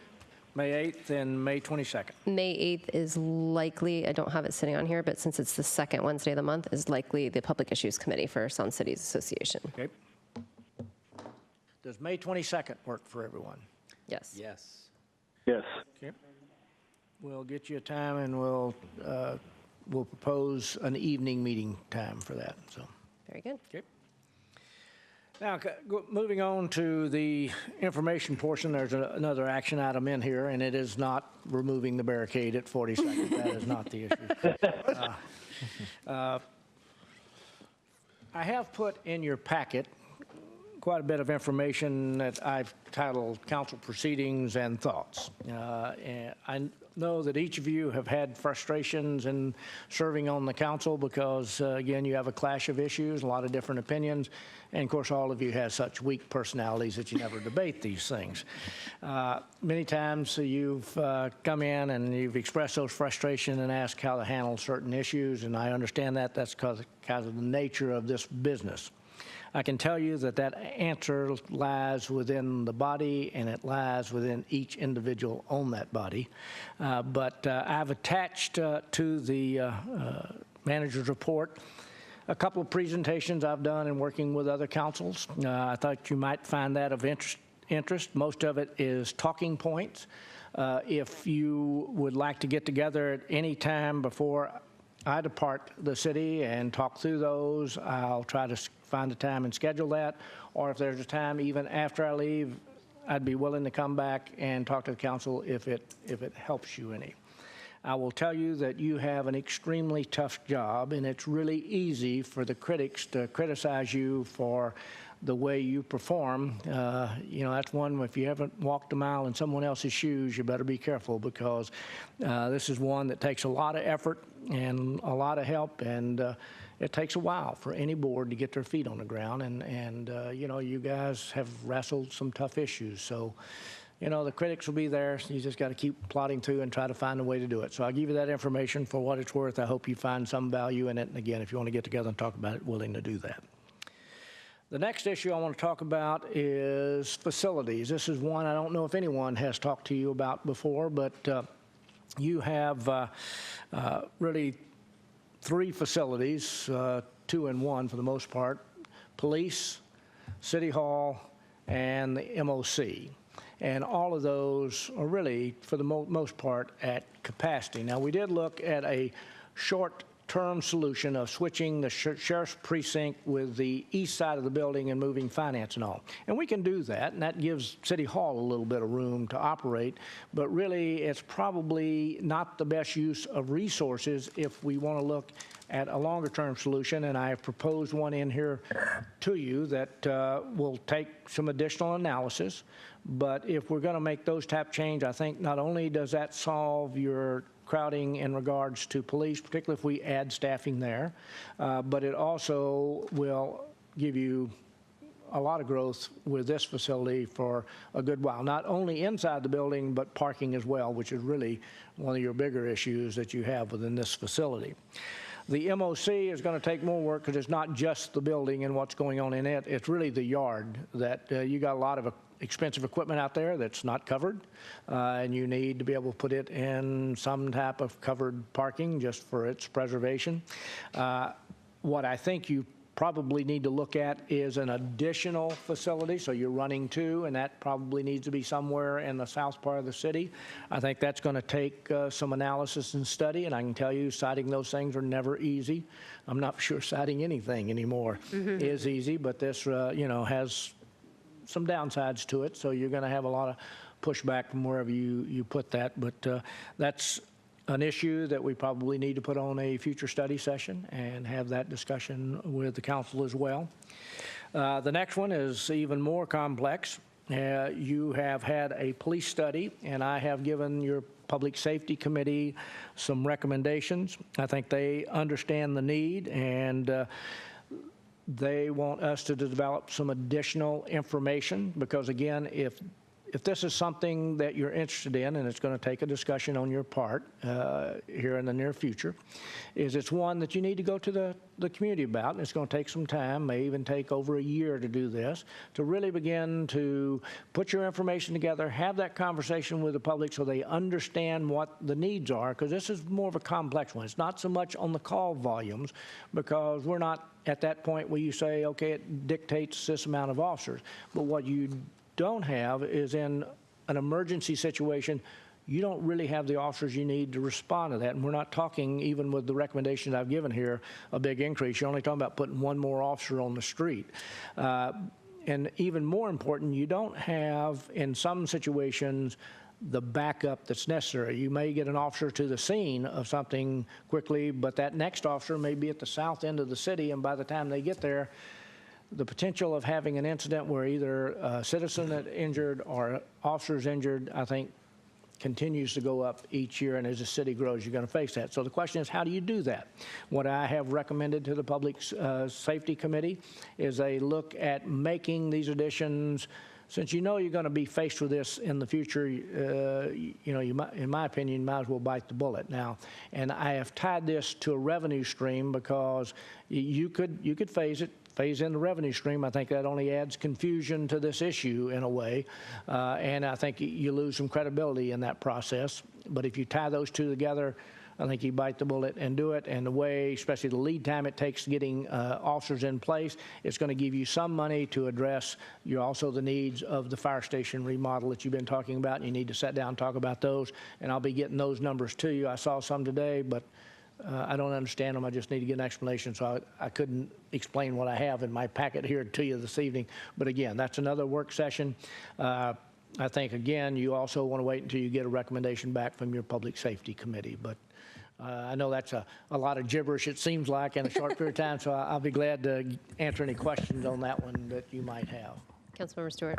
Do you have a timeline for the police recommendations from the Public Safety Committee? I don't have a timeline on the recommendations. We have the police study done, and basically what I'm recommending is it's not a lot of difference in what's in that study other than it is tied to a revenue stream, and therefore it kind of pushes what the issue is. Well, I guess I'd like to, we have the police study done. I'd like to understand when we could get that in front of the council to start to debate that. I suspect it's not going to be a singular meeting with the council to move that forward, so I'd like to see us get that on the calendar sooner rather than later. And yeah, in fact, actually it is. I've continued to kind of push it back because we're working with the Public Safety Committee, and I think it's important that they kind of come to some recommendation. We're going to get them some more information. We're going to need to have at least one more meeting with them, which we'll try to do here this next month.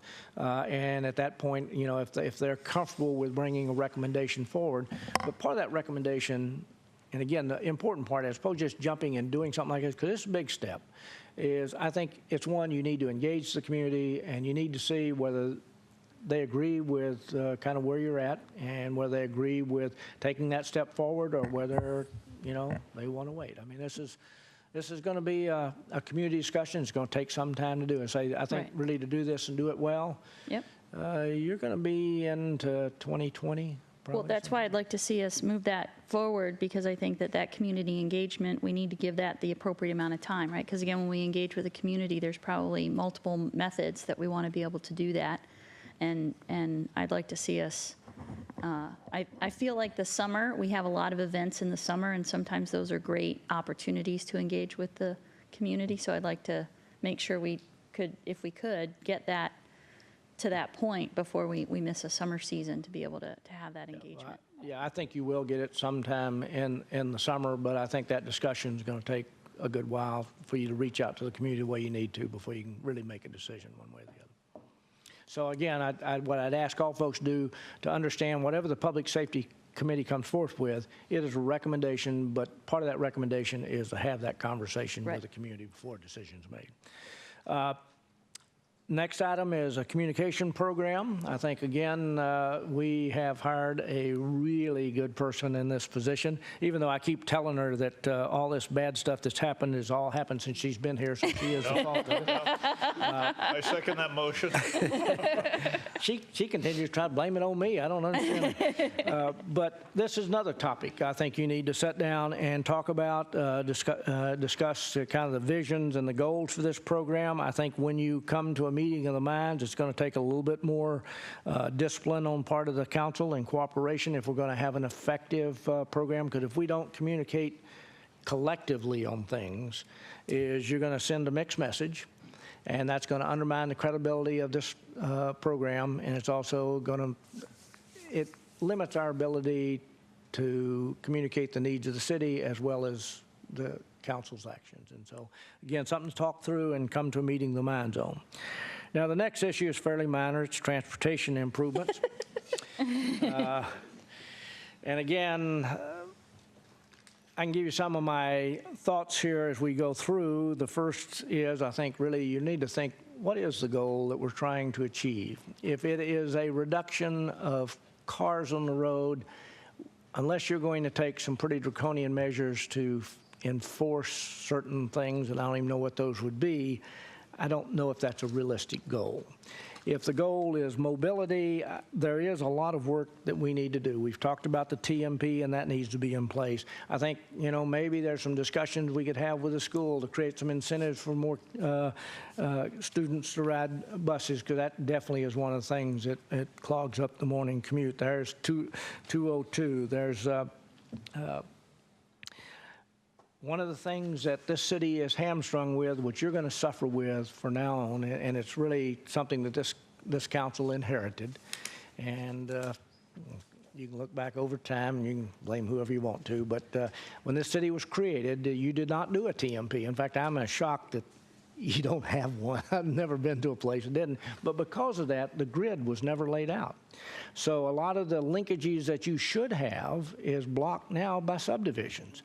And so trying to find those linkages, in many cases, impossible. You've got a few left that you could do, and you need to talk about those. But, you know, I think that's something we're going to have to kind of work through. I will say, this is my personal thing, I think in certain corridors, 228 being one of them, we really need to talk about slowing traffic and maybe traffic calming. Having been a pedestrian here in the last couple of weeks through the snow thing, I can tell you that the pedestrian experience in this town is, you feel it's life-threatening. Because really you have cars and your sidewalks without a bike lane or any type large shoulder, so you're right next, and folks are impatient. We do have a lot of folks that are breaking that speed limit out there. It may not be by much, but when you're at 40 miles an hour, you know, that's, and especially the more congested you get, that's going to be something you're going to need to look at.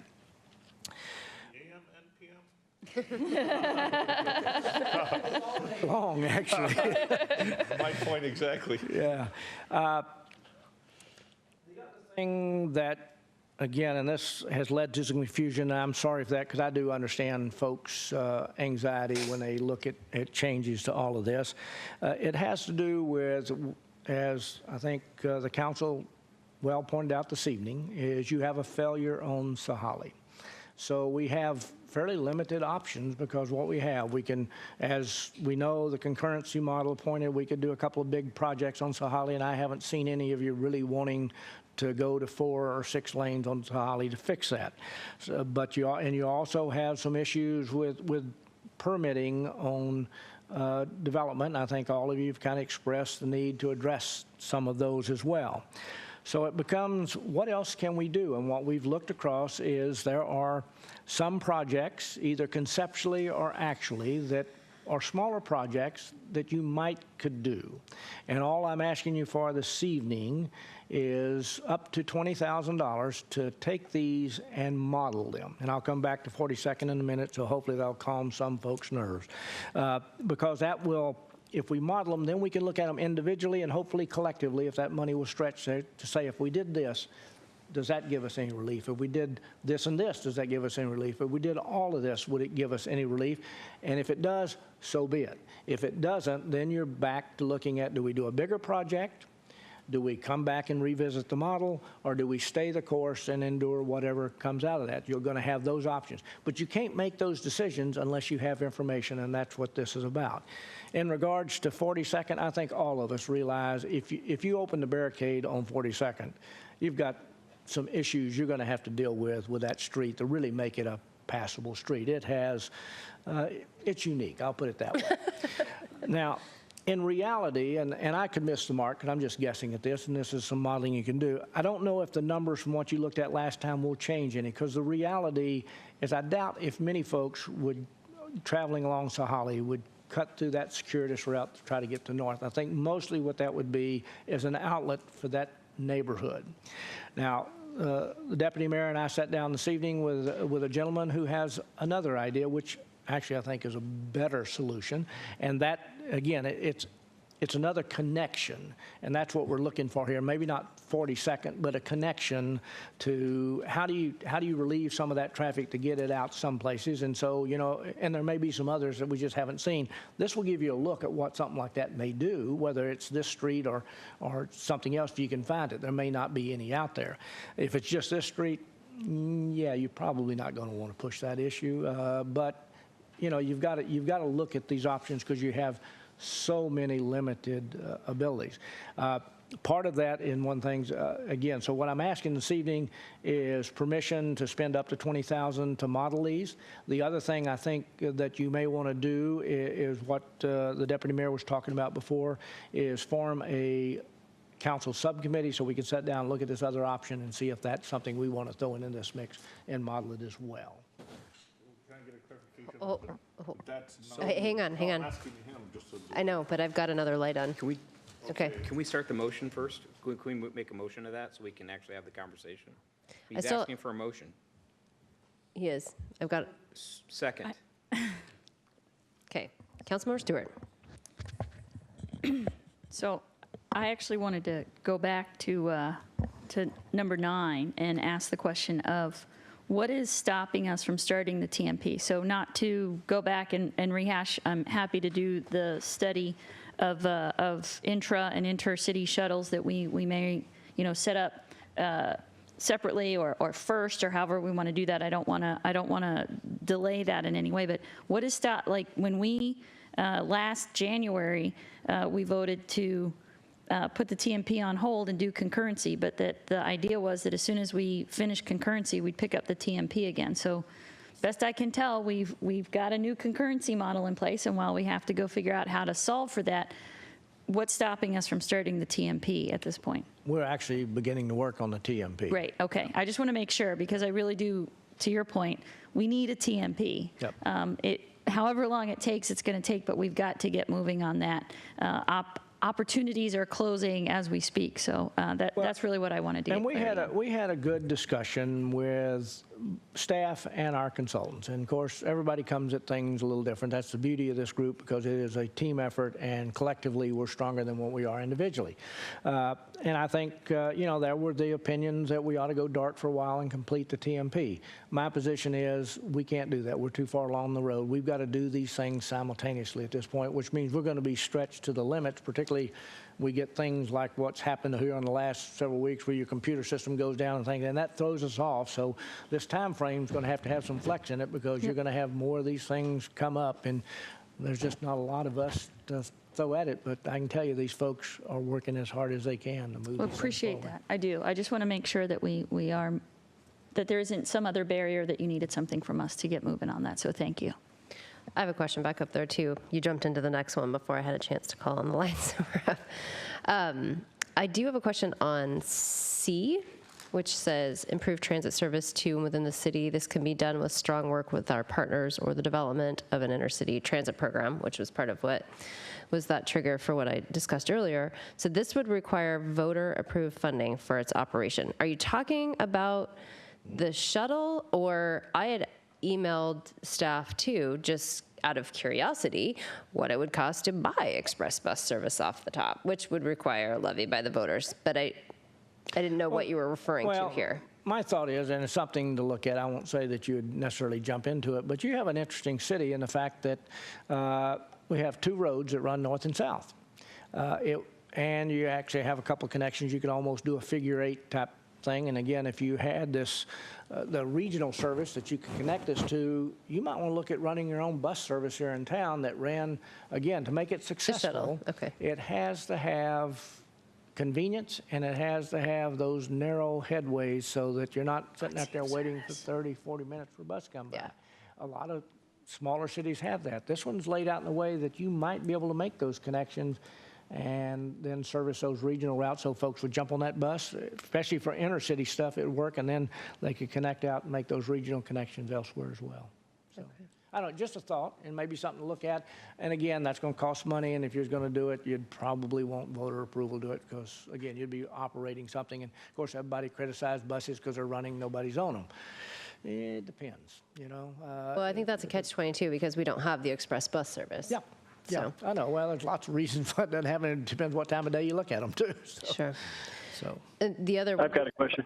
Oh, hang on, Tom, too. I've got one more. It says, it's letter E. It says work with our schools to increase student busing. I was trying to kind of understand where you're framing that up. The school districts can't hire enough school bus drivers right now. It's like it's a regional issue. But so I'm just kind of curious where we're going with this thought exactly. If they can't hire buses or bus drivers to drive buses, where are we going with that specifically? Well, The problem is getting the kids out of the cars. Nationwide. That's why I was wondering where it's framing this up at. Nationwide, you run about 50% buses at capacity. So therefore, we're not maximizing that resource. It also is proven that's the safest way to get kids to school. And lo and behold, if we did that, you might even teach the next generation to use transit. A secondary thought, and I'm not going here, but if you really, and in Bend at one point, I talked with the school superintendent, which then talked to the state school superintendent, which talked to the governor, and of course our legislative delegation, and we got approval to begin the study. What if we begin to to reconfigure a school busing network into a transit system? Because again, if you look at what we spend on school busing, you could have one heck of a transit system that kids could ride for that. That met some political death and never got anywhere, but it's an interesting concept. Maybe something you might want to begin to talk about here. Because one of the things we have to do in government as we go forward, there's only so many dollars. How do you maximize those resources that hit the most effect? And I can tell you, when you're running anything, it costs that school busing does at 50% or less, depending on what level you're at, you're not maximizing that resource. So how do we get there? Because it is a congestion out there on your streets each morning. Mayor, I'd like to make a motion to extend. Till when? 10:30. Okay. Second. Okay, it's been moved and seconded. All those in favor, say aye. Aye. Aye. Opposed? Okay. By vote of 7-0, we'll be extending till 10:30. Councilmember Hornish. Well, I'm trying. The motion is 20,000 to model. Who would be doing the modeling? We, the concurrency model that we have is it's David Evans and Associates, and so we would be working with them to do that modeling. And working directly? It'd be through Fears and... Said through Kendra is what Cheryl said. Fair and Pierce.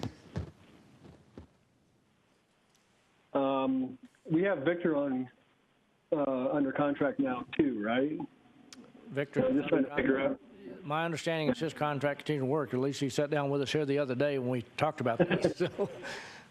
Okay.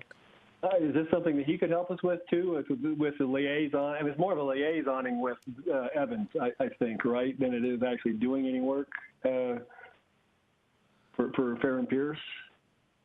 Well, it's more of a planning role. I can ask. Again, I don't care who we work with as long as we get this modeling done. I think it's important that we see that.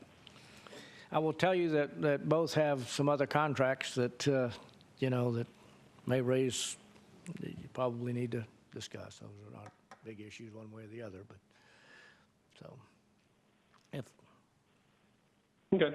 I'm for spending the money. I just wanted to kind of get more details. Okay. Councilmember Valderrama. It goes back to your original comment before all of this went on. You had said, and I just want to make sure I understand, we're going to be doing this study, and then there was discussion that Councilmember Moran put in about a subcommittee for transportation. But the subcommittee would be looking at this information as it's generated, or are they doing something? Subcommittee is looking at an additional road that we might want to look at, or additional connection. So it's actually one item to look at to see if we want to add it to this list. Oh, okay. An additional one to put onto the list here. Okay, sounds good. Thank you. Because again, I haven't explored that, so I don't know if there's other issues that say that's a no-can-do, but it's one that needs to be talked about, I think. Thank you. Okay, so we have a motion on the floor to approve $20,000 for modeling. All those in favor say aye. Aye. Aye. Opposed? Okay, by a vote of 7-0, you have the $20,000 for modeling. Okay. The other thing, too, that adds to the modeling, but also just something I want to mention, is the town center. And again, this does not require any action for you this evening, but I do want you to think about, is that a priority you want to accomplish? Because here's the issues that we face, and we will be coming to you on the 12th of March to get some direction so we can move forth on some of those issues. But I can tell you, with economic development, particularly any project this big, it takes a lot of hand-holding. Now, I'm not talking about cutting corners or going around process to do it, but as you know, in anything land use, there's always it's never black and white. There's a lot of gray issues, so a lot of hurdles come up. If you're truly going to accomplish that, it takes working with those developers to address those issues and figure out, okay, what are the options in which you can take those down the road. I've begun to meet with town center folks, so I don't want to be criticized going to do it, because that's what it takes if this is truly a priority. If it's not, I need to know that.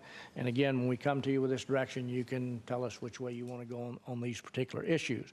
I will also indicate one of the things that could really help with your modeling, but I think that timing is now, is really look at this phasing of the town center and determine whether we want to try to make this work and make sure we have office space in there, because that would have a big impact on your model. But I know, too, in any project like this, that's probably where the least profitable for them. And so if push comes to shove, that could very likely be the first thing cut out of this project.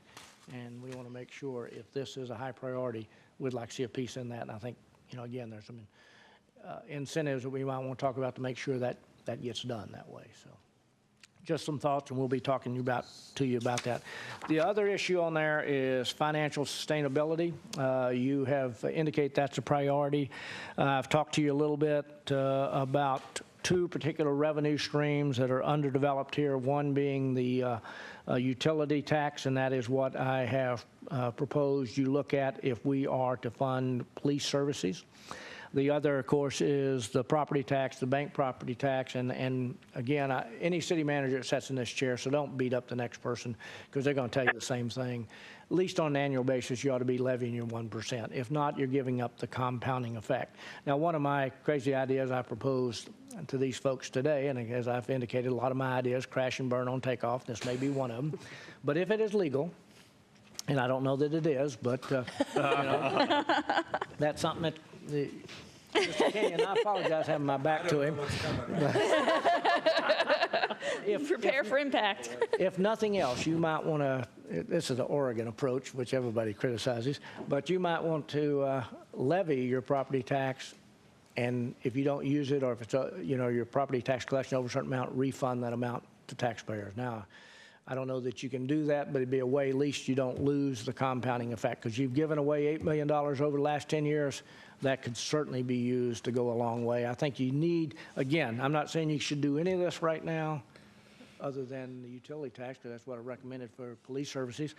But I do think you need to begin to strategically think how you're going to develop those resources, particularly if you want financial sustainability. As I pointed out in that white paper report, as well as this, you have a lot of issues that I don't think has ever been brought to the council. You need to look at these things. You've got more needs than you've got money for. And if we'd been doing all these things, you probably wouldn't have had maybe the financial stability that you've had but there's a reason that these things have to be addressed. And I think what has happened with IT is a prime example of what happened when you don't make those investments. It catches up with you, and that one's caught up with us big time, which is going to cost us a heck of a lot of money by the time it's said and done. So anyhow, that's just a quick overview of these issues. I apologize, Mr. Kenyon, having my back to him all this while I'm doing it, but the way this council, that's another thing. I'd change the way this room's laid out, but that's neither here nor there. We do need an executive session as well. Very good. Okay, and I did write it down on my agenda. Hold on. It's under RCW 42.30.1101I for potential litigation. Any action that will subsequent? We'll be asking for a motion. Yeah. So yes, there will And be I have action. that here somewhere. All right.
You know, the best one is Rachel's ginger beer. Oh, yeah. That is good. Okay, I think we have everyone back. Oh, yes. How do we get Tom back on? Where's Melanie?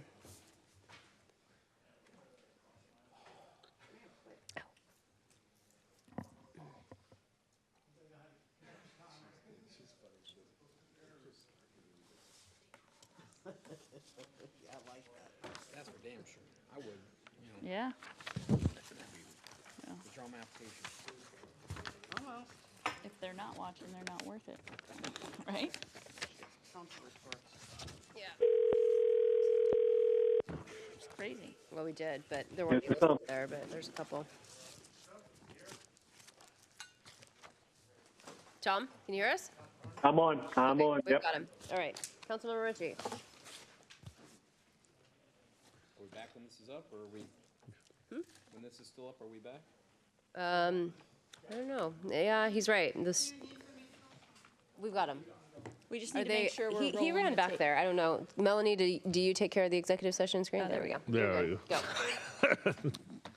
Okay, I move that to authorize the city manager to execute an impact fee settlement agreement with Kensington Builders, under which the city receives a total of $449,233.29 in street and park impact fees and other listed mitigation. Second?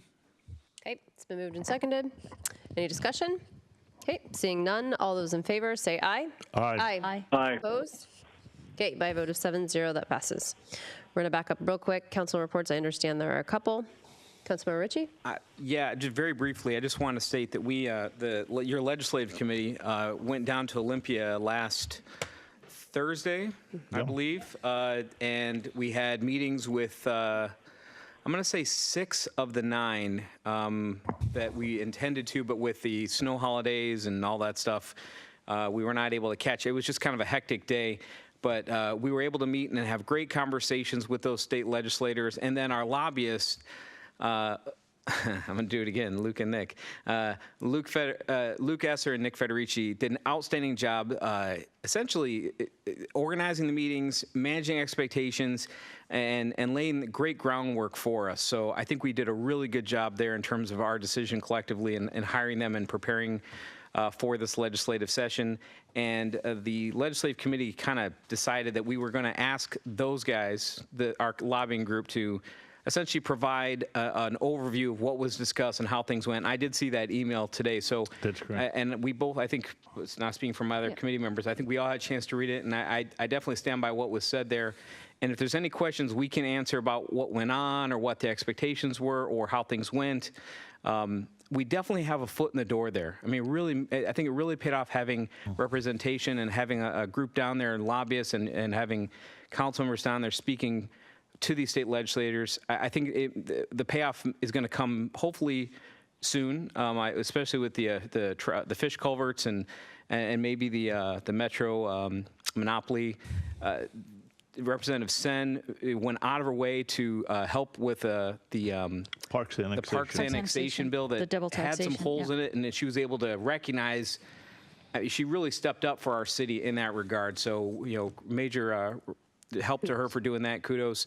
But we're here to answer any questions and then provide any insight. And I'd also recommend speaking to the lobbying team to get their insight as well. But looking forward, we are in great position going on to the next sessions as we go down. And I hope that we continue to work either as a committee of the whole or as a legislative committee, whatever that whole thing turns into, to keep a finger on the pulse of legislative action and utilize our lobbying team to try to help us point us in the right directions of what bills are going to become relevant. And just as an aside, there's several bills that we talked about that may not even make cutoff, meaning there may not even get out into a vote into something that will even be something for us to worry about. So a lot of education for us as city council members and as legislative committee about what is worth our time. But again, just happy to answer any questions going forward about whatever that may be for the other members of the council. Thank you. Thank you, Councilmember Ritchie. Appreciate that you guys went down there and pushed our priorities. So thank you. Councilmember Stewart. Yeah, just to add on to that, one, I wanted to thank Debbie, who actually set up all those meetings. I know it was a lot, and to reconfirm all those. But just to add on to what Councilmember Ritchie said, having the lobbyists down there, they've been testifying on our behalf. So, you know, these opportunities to testify for certain bills come up. The scheduling is very fluid, particularly because of the snow days. So having them down there, they've been able to do that. And also kudos to Mike Sugg. So Mike and Nick were able to reach out to Representative Sen on the double taxation issue. She had a bill on the floor. They recognized that it didn't quite cover our issue, and she that night rewrote the bill, got sponsorship for it, got it back on the floor the next day, and it's moving forward. So, you know, that's one of those issues that we can just, you know, cross it off our worry list, having those guys down there. Hopefully you're staying up on your emails and seeing the various bills that are coming up for discussion and for testimony. So keep an eye on those. But it was really great, and they really appreciated having the council come down there. We were able to add some colorful commentary, point out a couple of issues, things that, you know, people don't connect the dots on. So being able to point out that with the, you know, our particular issue with the kokanee, that, you know, they're on the verge of extinction, and that helps to bump up that priority, right? So it's not that they didn't know it was important, but just reminding them, you know, they got a lot going on. So there were a couple of those points that we were able to kind of connect those dots for them, and that really helped. So I thought it was a very productive trip. It sounds like we've got some good traction on things. So, Councilmember Valderrama. Yeah, no, I stand by what was said before. I think it's important, given the number of years we've been trying to do stuff and how we actually have bills in place now. So we've talked about the culverts that are moving forward, and we'll see how that ends up. We've talked about looking at the monopoly. We've talked about the parks annexation, which I'll come back to in a second. Condo reforms are also going forth. A lot of things that we've been putting in the years where the lobbyists have paid off, in my mind, different than what we've done before. And I'll go to the parks annexation, even though it's gone through some changes. They originally identified that there was a bill coming from Monroe that was going to be looking at it. But then at the same time, they were able to see with Mike Suggs and looking at the analysis of where the holes were and to come out, but take advantage of the momentum built by Monroe to talk to our legislators and to quickly get that second amendment, I guess you would call it, that took place to that bill. And that's something that we just, as a city, didn't have the bandwidth to cover, but they're covering a number of others and able to pull that out and say, hey, here it goes. And so that's where I think we're really able to get that extra oomph out of it from our lobbyists. And that's, going forward, going to continue to pay dividends because they're watching a lot more things than any of us or the city have the ability to do by themselves. Thank you. Okay. I asked the chair of the Public Safety Committee, and she said I could go ahead and give the report. So we met today, and I think our esteemed city manager kind of gave the overarching conversation. But as far as bringing something forward, the committee still has questions relative to the funding mechanism for paying for police services, and that's what we're working through right now. So that's really nondescript, but we have a lot of questions, and we're waiting for that information back. And so it's kind of the status. That's all we talked about today. Pardon? Crusade. Hold on. Okay, and there was one more thing, but go ahead, Karen, and then we'll go to Tom. Okay, well, I have two. sorry, move to extend to 10:35. Second. Sure, sorry, just before you started. Okay. Hold on, we got to vote on that. All those in favor of extending to 10:35, say aye. Aye. Aye. Opposed? Okay, by a vote of 7-0, we'll be extending to 10:35. Okay, I have two real quick things.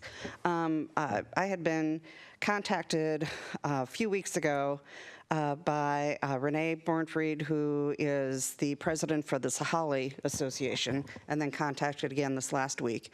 There's going to be a meeting she wanted, and she contacted me about working with her to represent the council, and if I could bring a couple other council members and some folks from the city, March 20th. So I sent the email on to our city manager to work with him and see what we can do about getting it all set up, and work with her about making sure that we are all set about coming into Sahali. And she was now going to work with other homeowners groups, but it's going to be at the Sahali Sahali Club. So anyway, so that's going to take place on the 20th.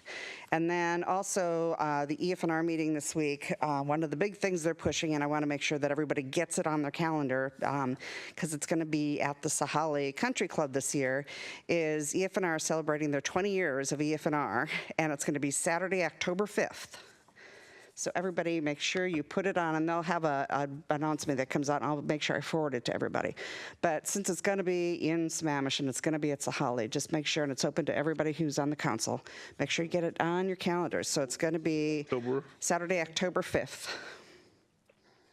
So everybody make sure you get it on your calendars. Okay, that was quick.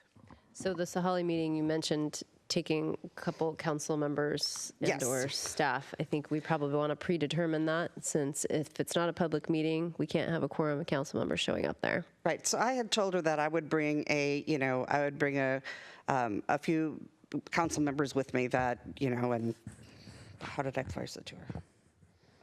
I just think we need to determine who that is before. I mean, it doesn't have to be tonight, but it needs to be determined. Or declare it a public meeting and notify it, and everybody can go. I don't think we can do that at a private club. I don't think we can do that. That's a private Okay, club. we'll deal with that on a night when we're not running over maybe, but just as an aside. Councilmember Hornish, are you done? Sorry. Just real quick, I was able to attend the EF&R board meeting last Thursday as an observer, which was good to get back to hear kind of what's going on. But just as a reminder for everybody, we still have the PFAS issue, which they are working, and with all the interested parties, and they're getting good input and discussions. But that's something we should keep in mind as time goes by. So, quick report. Thank you. Councilmember Ross, do you have anything? Just I also attended the Eastside Fire Board meeting, and the merger with District 10 for Falls City has effectively passed the cutoff with meetings to take it off the ballot, so it looks like it's going to be voted by the voters. There's a deputy chief moved on to another assignment, so they're going to appoint a new deputy chief. It sounded internal by the end of April. They also talked about emergency coordination. The Eastside Fire did some amazing things as well, but they want to really formalize their emergency management system. One position that's rotated typically every year, we were honored for Sammamish to have Councilmember Valderrama last year. Chris Ray from Issaquah will be the new vice chair going into the year. And if anybody wants to see the Eastside Fire annual report, it's online. And finally, maybe Ramiro, you can add a little bit about Fireground 101. I think, Chris, you're familiar with that as well. Yeah. That's for April 27th, and you must RSVP by 3/21. So maybe to offer a little on that. Yeah, I think we've both done it. It's fun. You play fireman for a day. We're firewoman. And it's open to whom? Any council members. Council members? Okay. And commissioners. Elected officials, yeah. Got it. Is that all? Okay. Move to adjourn. Yep. Second. Moved and seconded. All those in favor say aye. Aye. Aye. Opposed? Okay, we are adjourned.